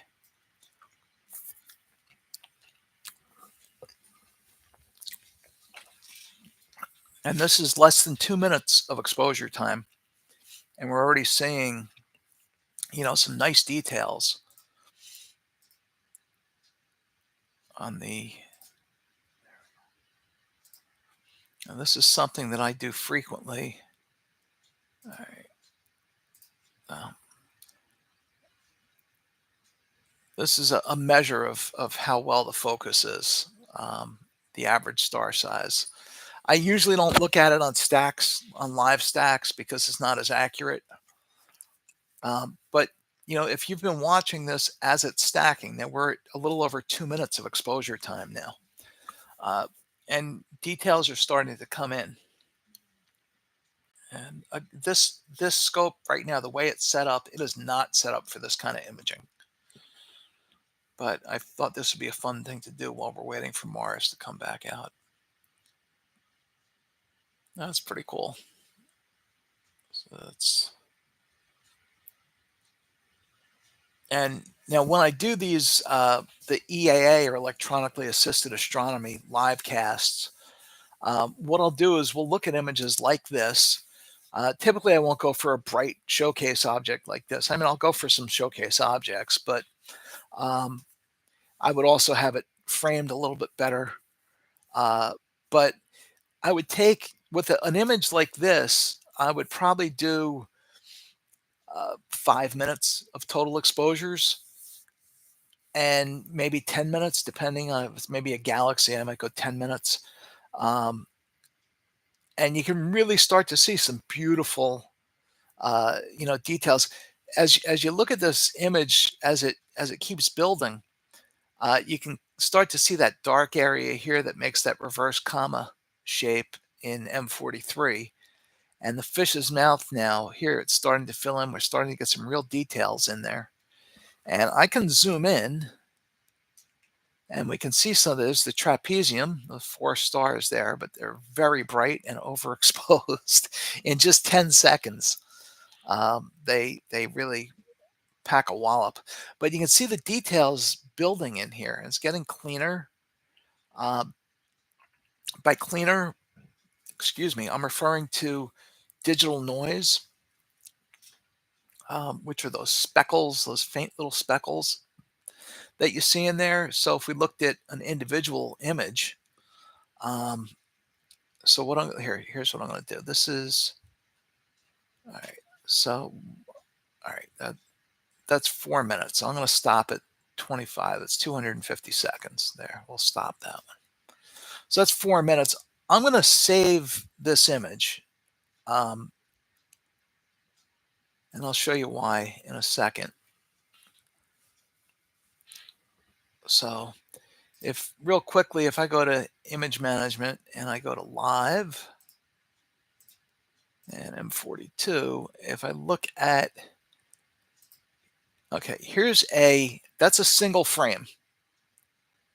That's just one frame. That was the last frame that we took. This is the stacked image. So if it may not look terribly different, but if you start to look at it, you're going to notice, especially zoomed in, it looks very smooth. It's not perfect, but it looks smooth. And that's the benefit of live stacking is you eliminate a lot of that digital noise. If I go back, oops, to this one, this is a single exposure. If I zoom in at that same level of zoom, you can see how blotchy it looks. Hopefully it shows up on your screen. But it definitely has a blotchier look and there's not as many details visible. So again, that's one image and that's 25 images stacked. So it's cleaner, looks nicer. What I want to do is go back to preview.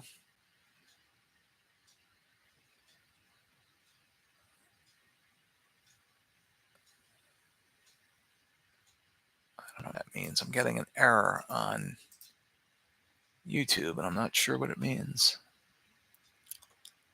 All right, well, let me go back to this and go to preview. And what I want to do is I just want to focus again. So the way that I do the focusing, I have an autofocuser attached.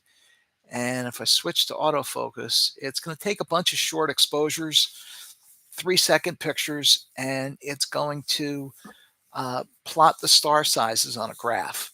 And uh, the whole process takes about a minute or two. It's pretty quick.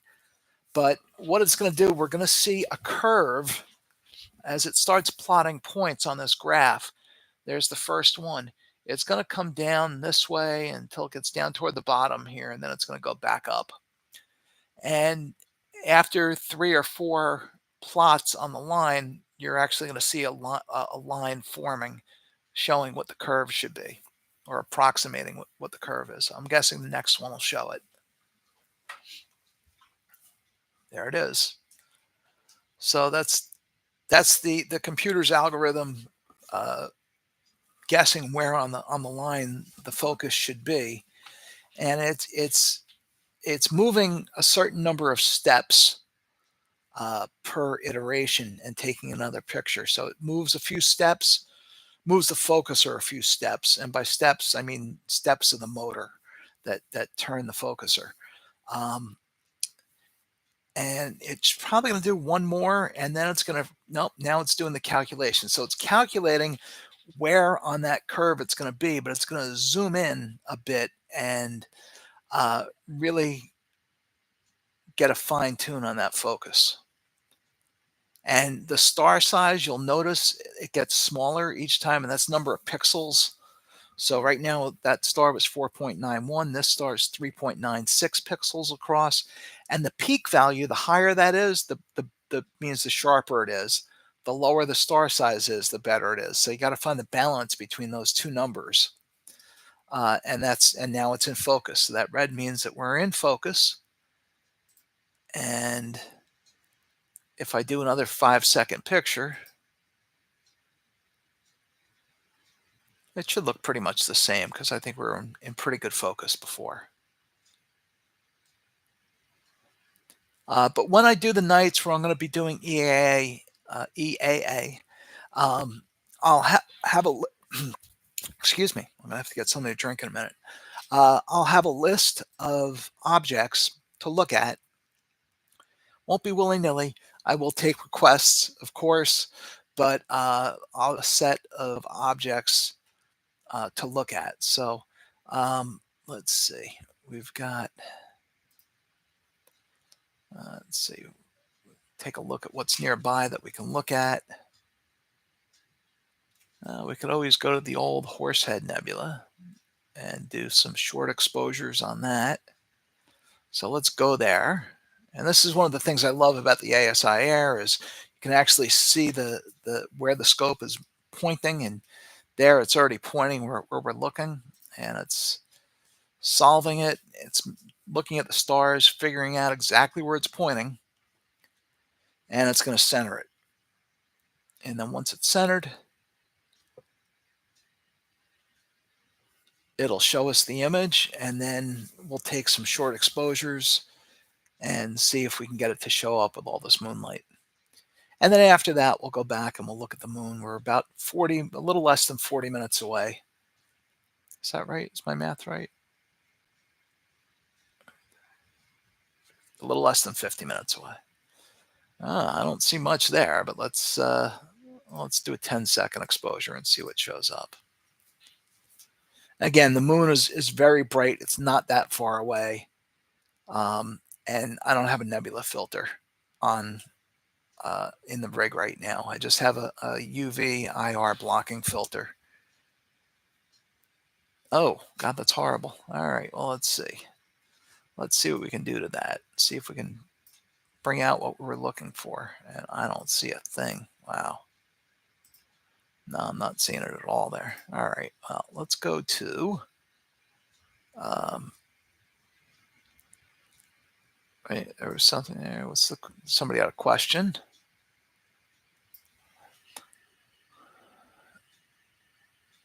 Well, no, there was nothing suspicious near the moon. Mars looks reddish, a reddish orange color, and about 15 minutes ago, it disappeared behind the moon, and it's going to reemerge in about 40, a little less than 40 minutes. Is that right? No, 10:37. So 37 minutes. It could have been a star. It's hard to say what you were seeing.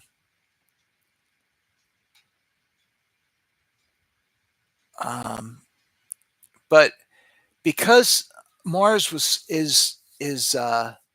so close to the moon, it would be really hard to see the color at all. So it may have looked white. My guess is yes, that was Mars that you saw. If it was toward the bottom left part of the moon. Oh, cool. You should share your pictures on our Facebook page. All right, let me go and look at something else here real quick. Oh, thank you. Thank you. All right, so let's go to, oh, I know what we'll look at. We'll look at one of my very favorite things.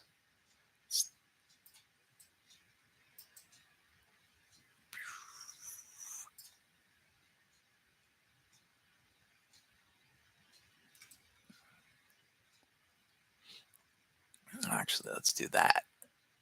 Let's see, like that. Okay, go to. So now the scope is moving from where it was in Orion into Gemini, and it's going to look at, we're looking at the two open clusters, M35 and NGC 2158.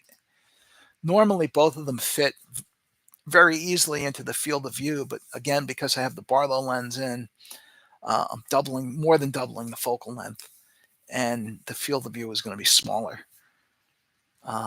And for the people that joined us late, I will show the video again, although I'm disappointed that it cut off where it did because it didn't get the whole disappearance. Auto. Okay. So let's do a 10-second shot here and see what we've got. So the image should come in. Here it comes. And there we go. Okay, so that's M35. Now what I'm gonna do is I'm just gonna, oops, there. Let's just sync them out. That's always a good thing to do. So you can see on here, there's M35 over here, and NGC 2158 is here. And what I'm going to do before I do the live capture on this, I'm just going to show that video one more time. I know there's a few people that just came on, and I just want to show that video of Mars disappearing behind the moon, which was here. So again, the atmosphere is very turbulent tonight, and I'm looking kind of over my neighbor's house and driveway. So there's a lot of heat coming off of that, which doesn't help. But it's really cool. You can see Mars disappearing behind the limb of the moon. I'm just really disappointed that I didn't get the whole thing. I thought I did. I know, well, in a way I did because it's on YouTube. So if you go back and watch the live, you watch the replay of this, you'll be able to watch the whole disappearance. Because right there, the video cut out, but YouTube has it. So we're all right that way. But it's yeah, this was Mars. This was just a close up of Mars that we did. Again, you can really see it bouncing around. All right, let me go back to where we were. And I'm just going to do a quick live on this one. Live. And we'll do 10 seconds. Start. Okay. I'm just going to walk away for a second, get a drink. I'll be right back.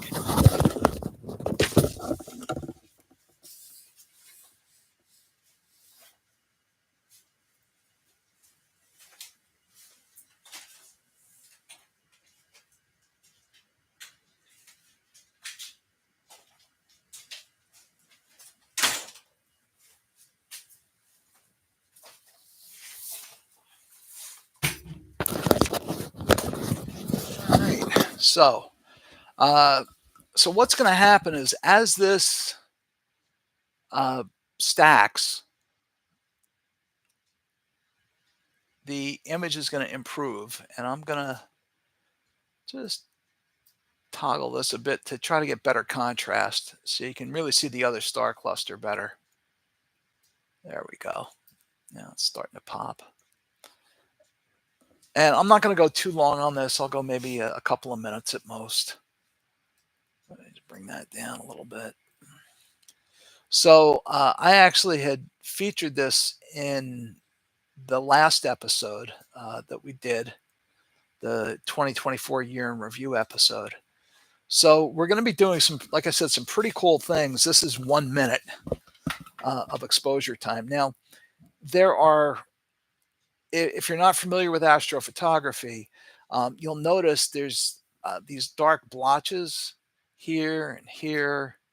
Let me clear that. Come on. Like these up here, there's some over here, over here. Those are dust spots on the camera sensor. They're very hard to remove. So the way that I get rid of them is using a technique called flat frames, or calibration frames, actually. And flat frames are a type of calibration frame.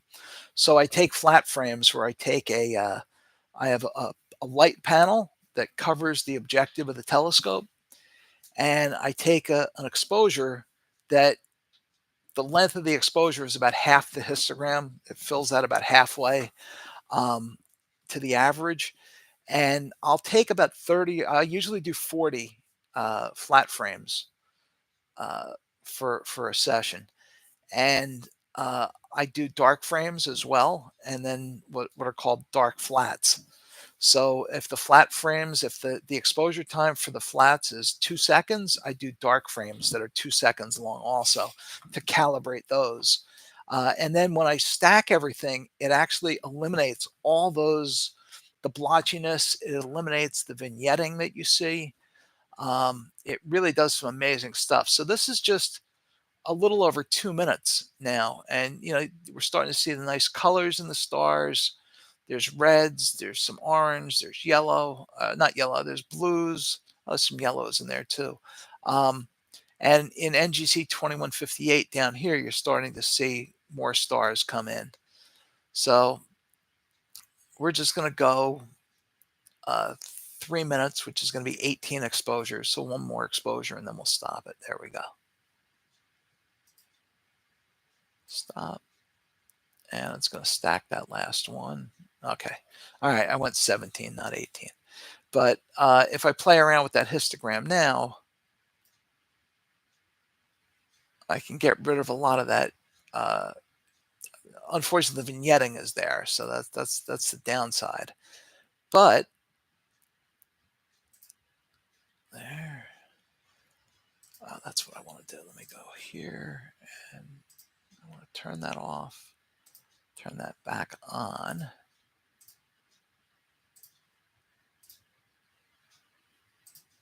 There, and then let me go here.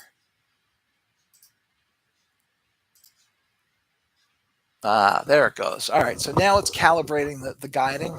This takes a minute or two, and this will help it track a little bit better as we're looking at things. And while that's doing that, I'm just going to go into Stellarium one more time and find out exactly where on the moon Mars is going to reappear. That way we can zoom in on that spot and watch it when it happens.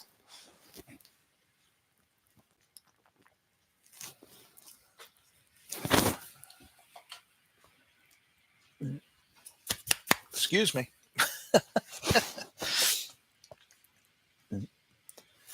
That's what I get for drinking soda.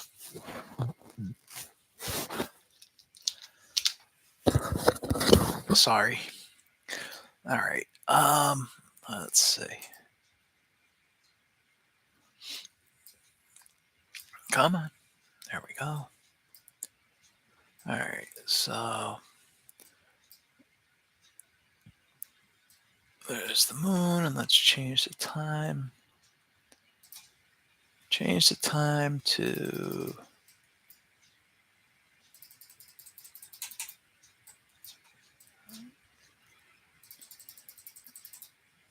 all right, there we go. We're getting close now. All right, there we go. All right, so it looks like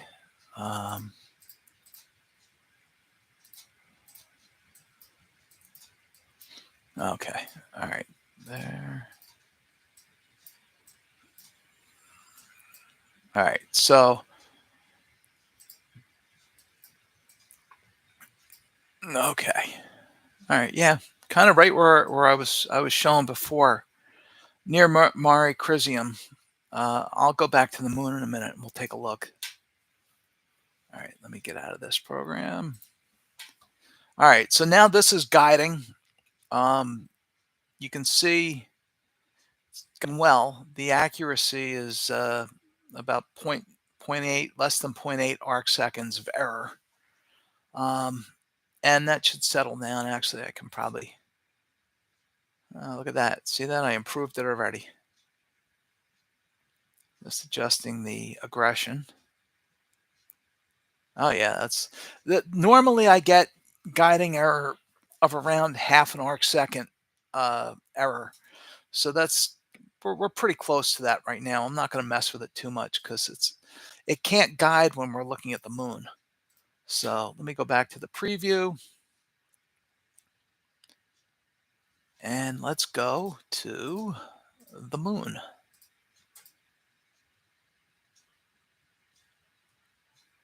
That's on the other side. All right. So the mount is moving to the moon. And again, I have a security camera out there, so I'm watching as it's moving, and it's just about there.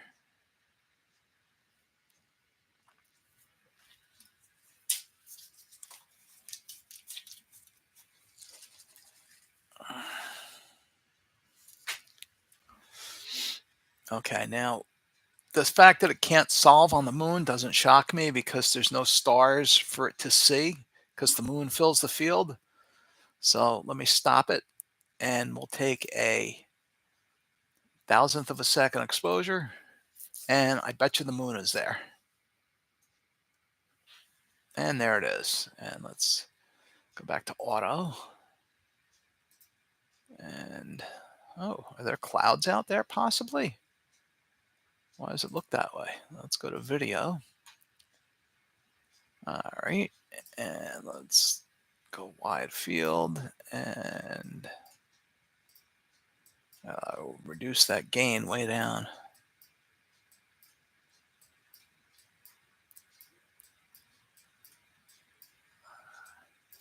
Oh boy, it's drifting all over the place. All right, I'll get to that in a second. But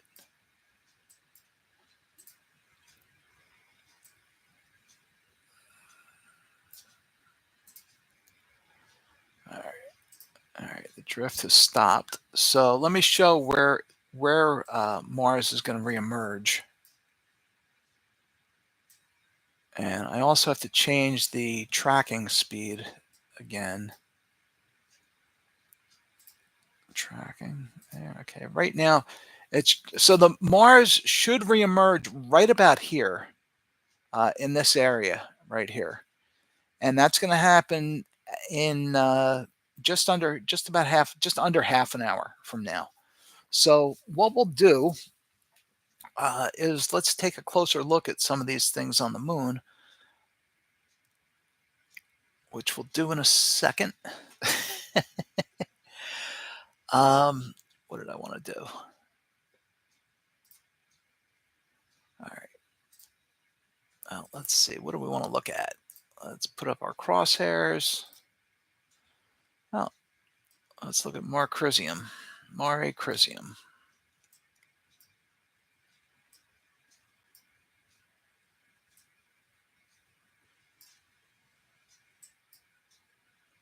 Okay, that's about where I want to be. Now let's zoom in on that. And there we go. So what I'm going to do is I'm going to close that. I'm going to go back here. I don't want 2 seconds. I want 1 millisecond, not seconds, but milliseconds. Gain's 280. Let me just double check the histogram. That's pretty good. Let's see. Blue and red are good.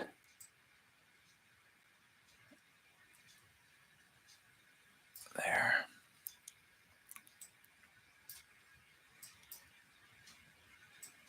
All right. Oh, it's a little too bright. That's all right. I think when we're going to have Mars coming back in, I think that's fine. All right, let's get rid of that, get rid of that. And what I'm going to do is I'm just going to take we'll just do a 30-second video because I'll do a live stack on this one.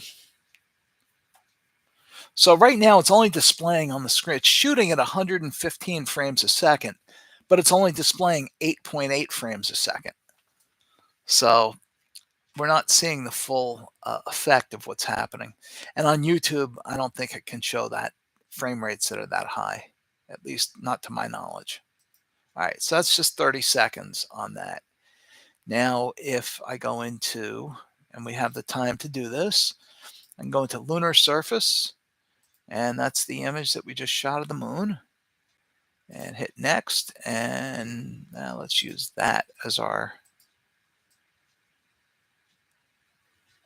anchor point and stack. And it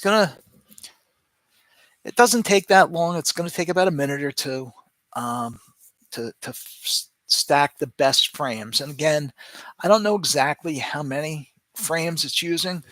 I know when I do it, it's anywhere from as low as 5% of all the frames to as many as 50%, but most of the time it's 15 or 20% of the frames I stack. And the software will search for the best frames where the atmosphere is steady, and it'll stack those frames. And by doing that, a single frame, because it's only 1 millisecond of exposure time, it can't capture that much, and it's going to be very noisy. It's a lot of digital noise. So by stacking it, we average out that digital noise and it goes away, and you get a cleaner image.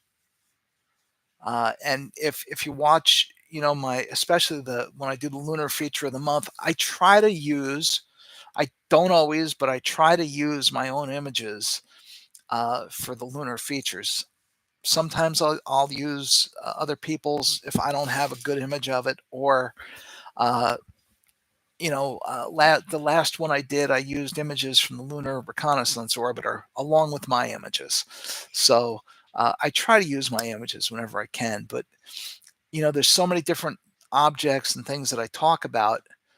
Uh, it's hard to capture all of them. And there have been times, believe me, where I've been out.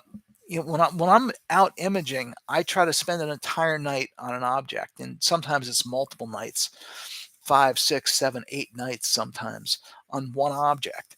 Um, but if I know I need something for an episode, I'll do an hour on an object or half an hour on a bright object, just so I have my own image that I can show. Um, and if my image is decent enough quality, I'll do that. If my image doesn't stack up, I'll use someone else's image, and I'm happy to give them the credit. Um, I living where I live, about 20 miles from New York City, makes it really difficult to do astrophotography. And then not only is the light pollution bad from the local area, but my neighbors, it's just horrible. They have so many lights on, uh, and they're all these crazy lights in their yard shining out and on my telescope, and it's awful. But you know what? We make do, and thankfully with technology and uh, things like nebula filters and some of the new algorithms that we have, and a lot of the newer tech, even just the cameras, the astro cameras, like the camera I'm using a ZWO ASI 533 MC Pro camera, and it's a 9 megapixel camera. You can buy it new for $800. It's a color camera, but it doesn't look like a camera. If you've never seen one, it's a red cylinder. There's no buttons, there's no knobs, there's no switches on it.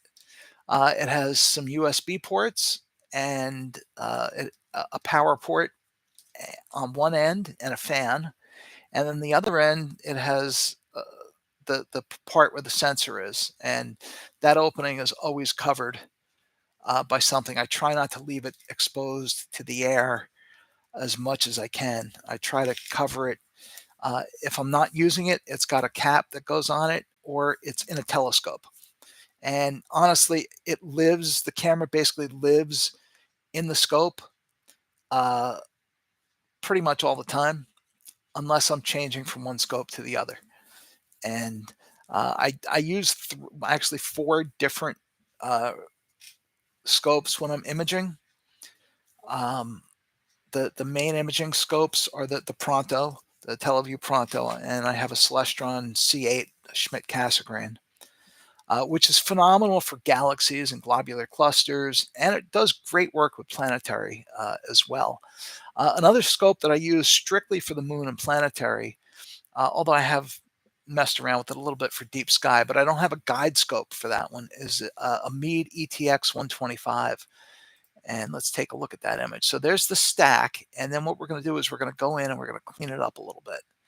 So we go to the settings and we go to sharpness, and let's increase the sharpness. And wow. All right. There's a lot of details coming out. And then let's go here and the brightness is fine. Let's increase the contrast a little bit and a little bit more. Now the colors, you can see the colors are off. But again, I can adjust that after the fact. But that's the image that we just took. So we shot a 2-minute video, and from that 2-minute video, I was able to capture this image. in a little while, we're going to see Mars come out right about here on that video. So that's something to look forward to. And let's finish and get out of there. Okay, let's go back and look at the moon. And there we are. We're still looking basically the same exact spot. I do want to move the scope just a little bit. Let's see. And of course, I went the wrong way because I always do that.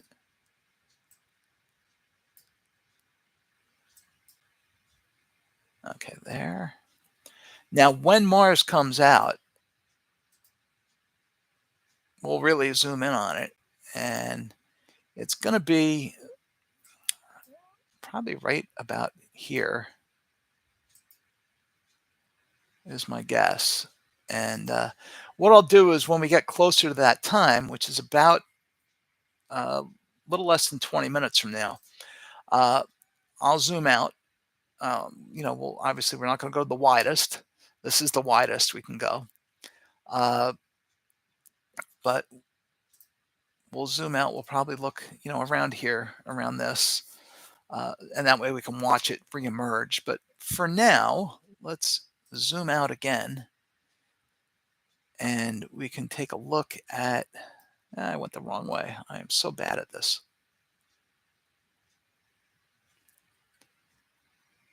And if you want to put something in the chat, you want a feature on the moon that you want me to quick peek at, I can do that. One of my favorite spots on the moon, I actually just talked about this one in the last episode too, is the Apenninus Mountains, or Montes Apenninus is actually the correct name. That's this mountain range right here. Ugh. That's the lag. That's not me.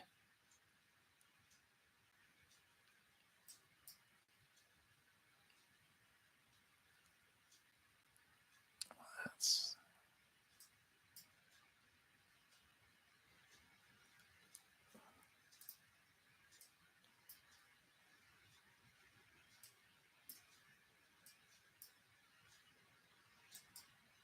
All right, let me get that back in the frame.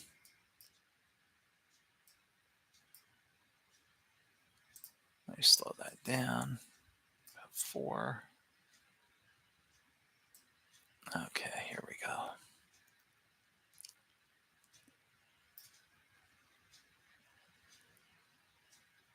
So the mountain range there is coming into view. And this mountain range, it's very cool. There's a lot of really cool, but this area right down here is where Apollo 15 landed. And let's see what we can see there.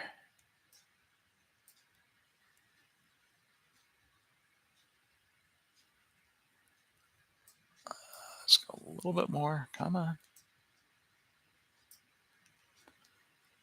Okay. Let's put the crosshairs on. There we go. We just want a little bit more. There we go. Okay. Now let's get a closer look.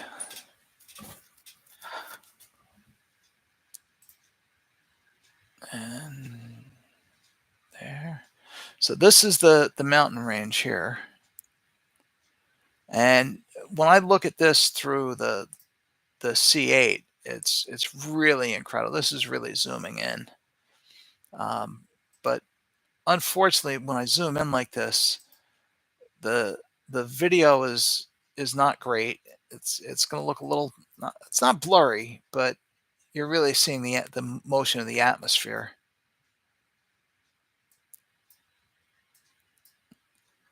But this area right along here is really cool to look at. And visually in a telescope, it's spectacular. Let's zoom out a little bit. We'll take a quick video of that just for kicks. Let's do like 30 seconds.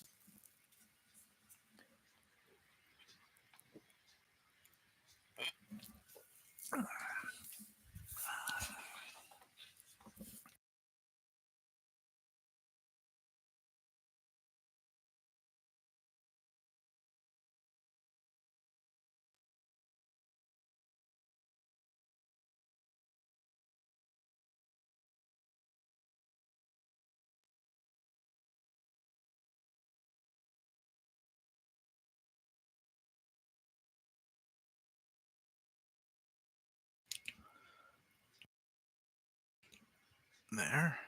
Wait. Can you guys hear me okay? I don't know if you can hear me or not.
All right. So am I muted now or can you hear me?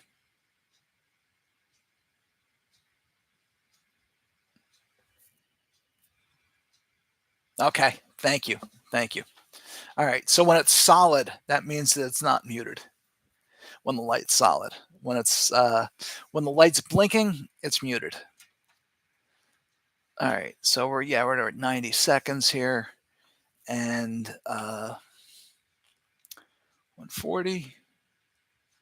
So again, this is the area where Mars is going to reemerge. It's going to reappear somewhere right around here in less than 10 minutes. And yeah, okay, I went 2 minutes on this one, so we're good. So what I want to do is, let's stop that. And wow, I've got over 100 gigabytes of videos from tonight so far. That's a lot. A lot of them I'm going to toss. I'm not going to need them. I'm not going to keep them. But a lot of them I'll use. These are actually, the atmosphere looks a little bit better now. It's looks a little steadier. I mean, it's still bouncy, but I'm seeing. Let's really zoom in a bit.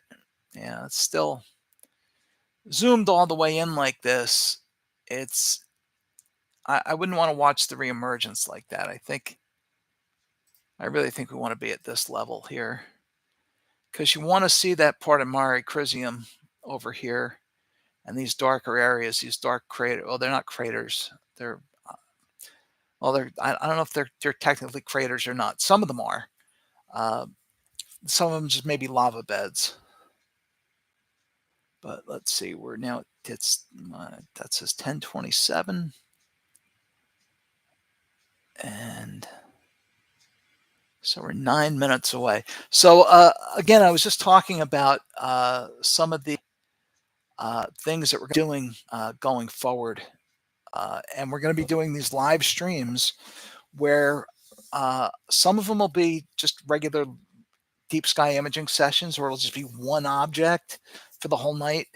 Uh, Other ones will be electronically assisted astronomy, where I'll do a bunch of short exposures, sort of like what I did earlier with Orion and with M35, where I'll take a series of short exposures for maybe, maybe 10 or 15 or 30-second exposures, and I'll take 5, 10, 15 minutes total on each object, and we'll do a live stack. Now, I will take flat frames beforehand, and I'll have the dark frames available. So it will calibrate the images on the fly. So we won't see those blotches. We won't see the vignetting. It'll be a nice, clean, clear image.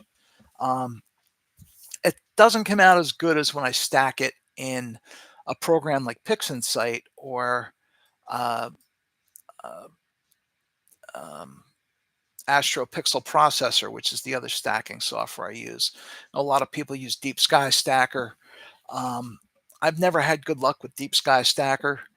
I do have good luck with Astro Pixel Processor and PixInsight for image stacking. And that's for deep sky image stacking. For planetary, it's different programs. That's Auto Stacker and then Registacks, and then it goes into PixInsight for finishing.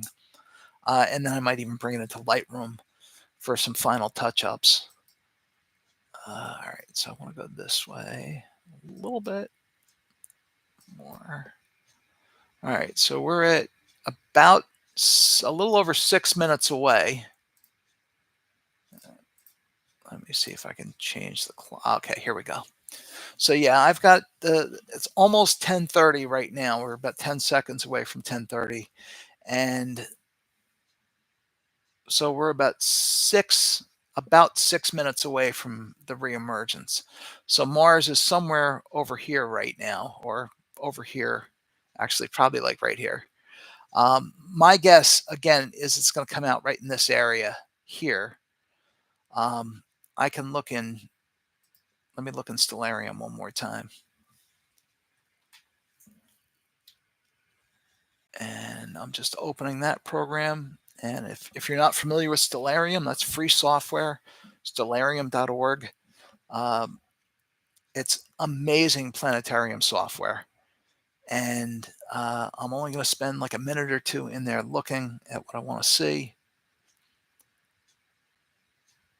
Okay, there it goes.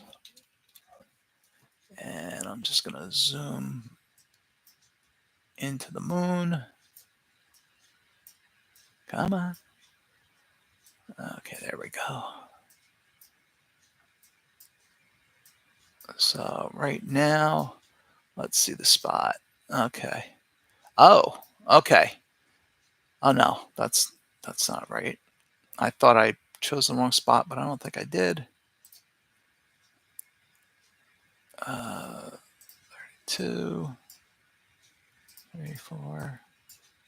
I've just got to fast forward to the time. Here we go. Okay. Oh no, I picked, that's the right spot.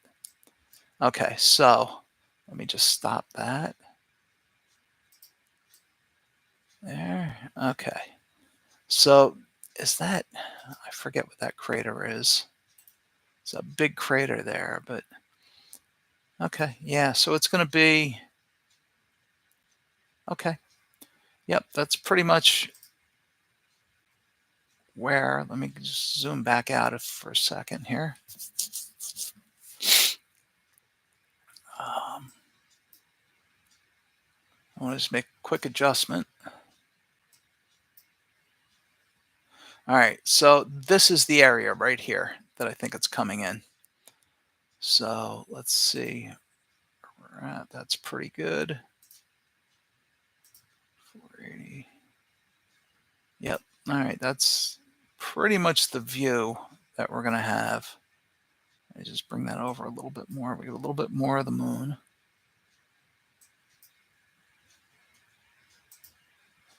And we're now about 3-4 minutes away from seeing the edge of Mars reappear. And then once Mars fully gets past the moon, I'll do another video of Mars to zoom in on it.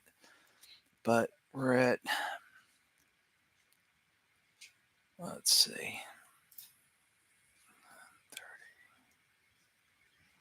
All right, we're 3 to 4 minutes away now. It's exciting. I'm excited. I don't know about you guys, but I'm excited about it. I think it's pretty cool. All right,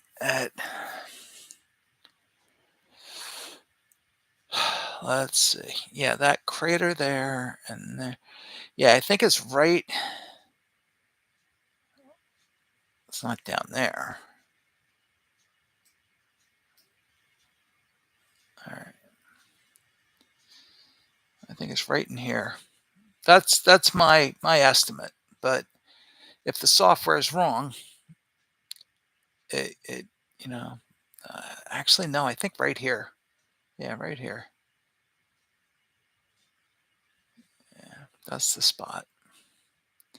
We shall see. All right, we're less than 2 minutes away from reemergence, it looks like. The end of the occultation. Third and fourth contact. So third contact is when the first tiny little bit of Mars becomes visible.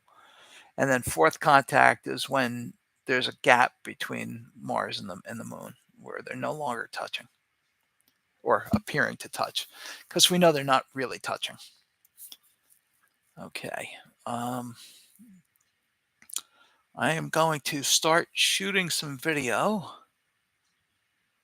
in just a couple of seconds. That looks good. That's good. That's good. The image is it is near the 2 o'clock position. Yes. The way that I'm shooting, it's not flipped with this. To answer your question, Justin. And he was asking if it's actually at that 2 o'clock position, or is the moon flipped over? Is the image flipped because we're looking through a telescope? Because I'm looking through a refractor, and then there's the Barlow lens and everything else, the image gets flipped all over. And then also the orientation of the camera. I set that up so that would give, with this setup, it's basically a correct image with the way it's set up right now. And let's see here. All right, so what we're gonna do, let's see the time, it's 10:35. Coming up on 10:36. And I'm just scanning along the edge with my eyes right here to see if I can see anything coming out. I'm gonna stop the video and start a new one, because I think any second now we're gonna see it.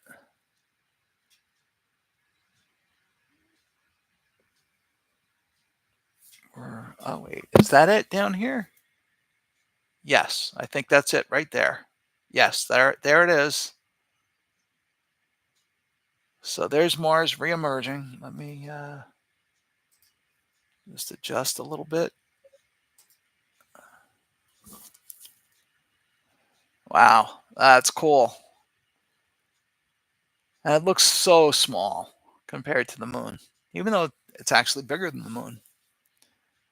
And there it is. So that's fourth contact. Now you can see the gap. I'm going to stop the video when it hits about a minute. And then we'll take a closer look at Mars. Actually, I'm going to let this go for a little bit longer. Only because, to me, it's very cool. And this is not something you see every day. I've only seen this. I've actually only been able to physically observe this once before with Mars, and I've seen it with Saturn as well. All right, and let's stop the video there. That's good. And let's really zoom in now on Mars, and we'll shoot some more video. Again, we're shooting at 200 plus frames a second because it's a smaller uh, region of interest. And when I was zoomed in before, and Justin, I don't know if you were on, I don't think you were on the call earlier, but when we were looking at Mars, just on Mars, we could see the polar cap, one of the polar caps, and we could see dark markings on the planet. So it looked pretty nice, but it's not going to look huge with this setup. Let's see here. We're at 36. But yeah, that's really cool. And you can see it's like 3 or 4 Mars widths away now in just a couple of minutes. It's amazing. I really want to thank everybody for tuning in and joining me tonight. You can hear how much I say and when I don't have a script. But yeah, I have fun doing this, and I hope that you enjoyed it as well. Again, I'm going to be doing more of these with different things. We're going to be looking at we'll do some EAA sessions, and we'll look at a whole bunch of different deep sky objects.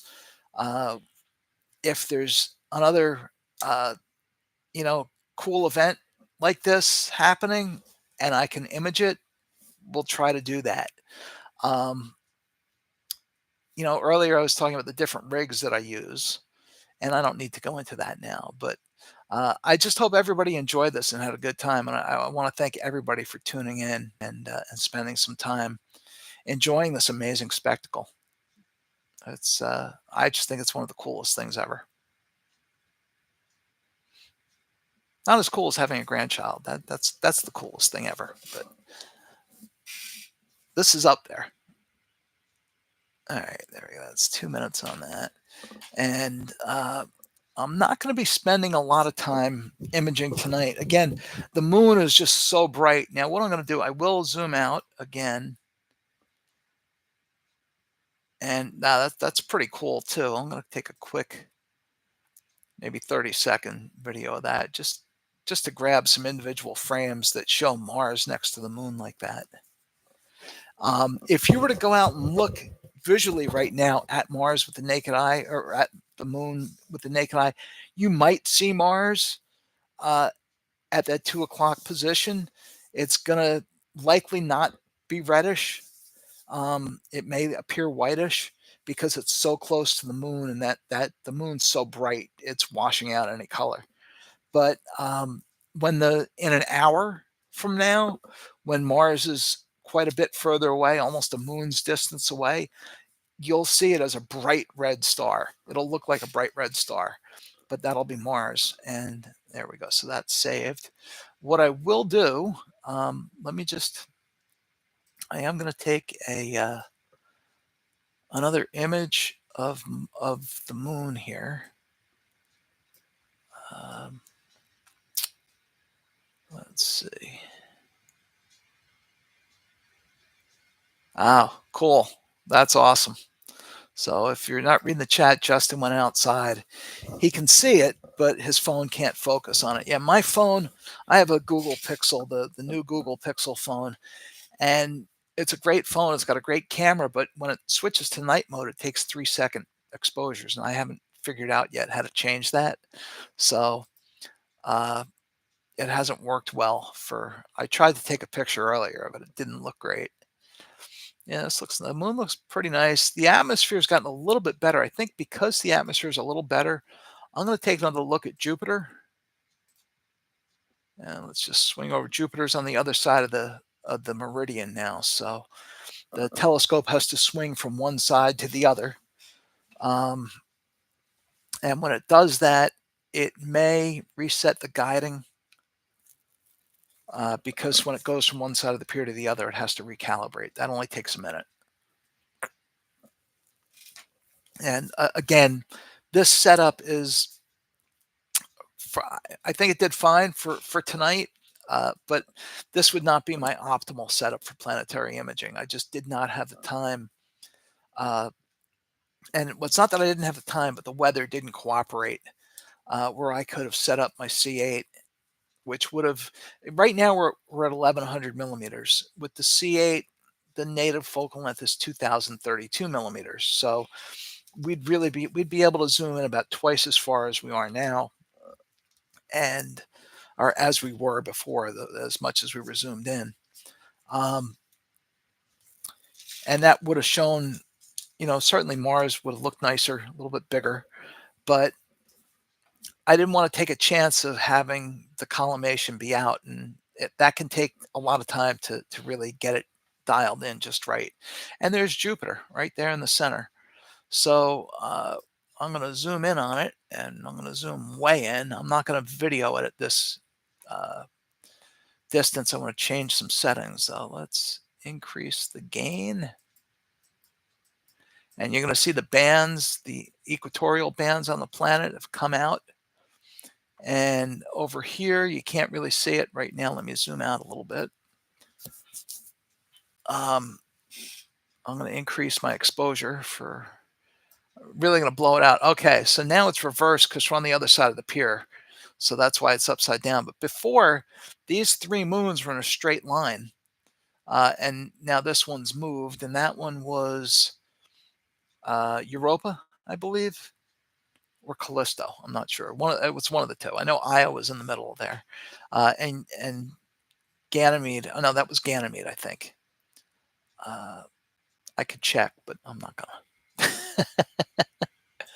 Not right now. Oh, well, let's see what that does. The moons. That's how faint the moons. The Galilean moons are pretty faint. This exposure. This is a 20th of a second exposure. Jupiter's completely blown out at a 20th of a second, but you can start to see, you can see the moons pretty well. The other moon may actually be behind Jupiter right now. But I'm going to take this and drop this way back down there, and I'm going to shoot a video. Let me check the histogram, and we're going to raise that up. Not that much.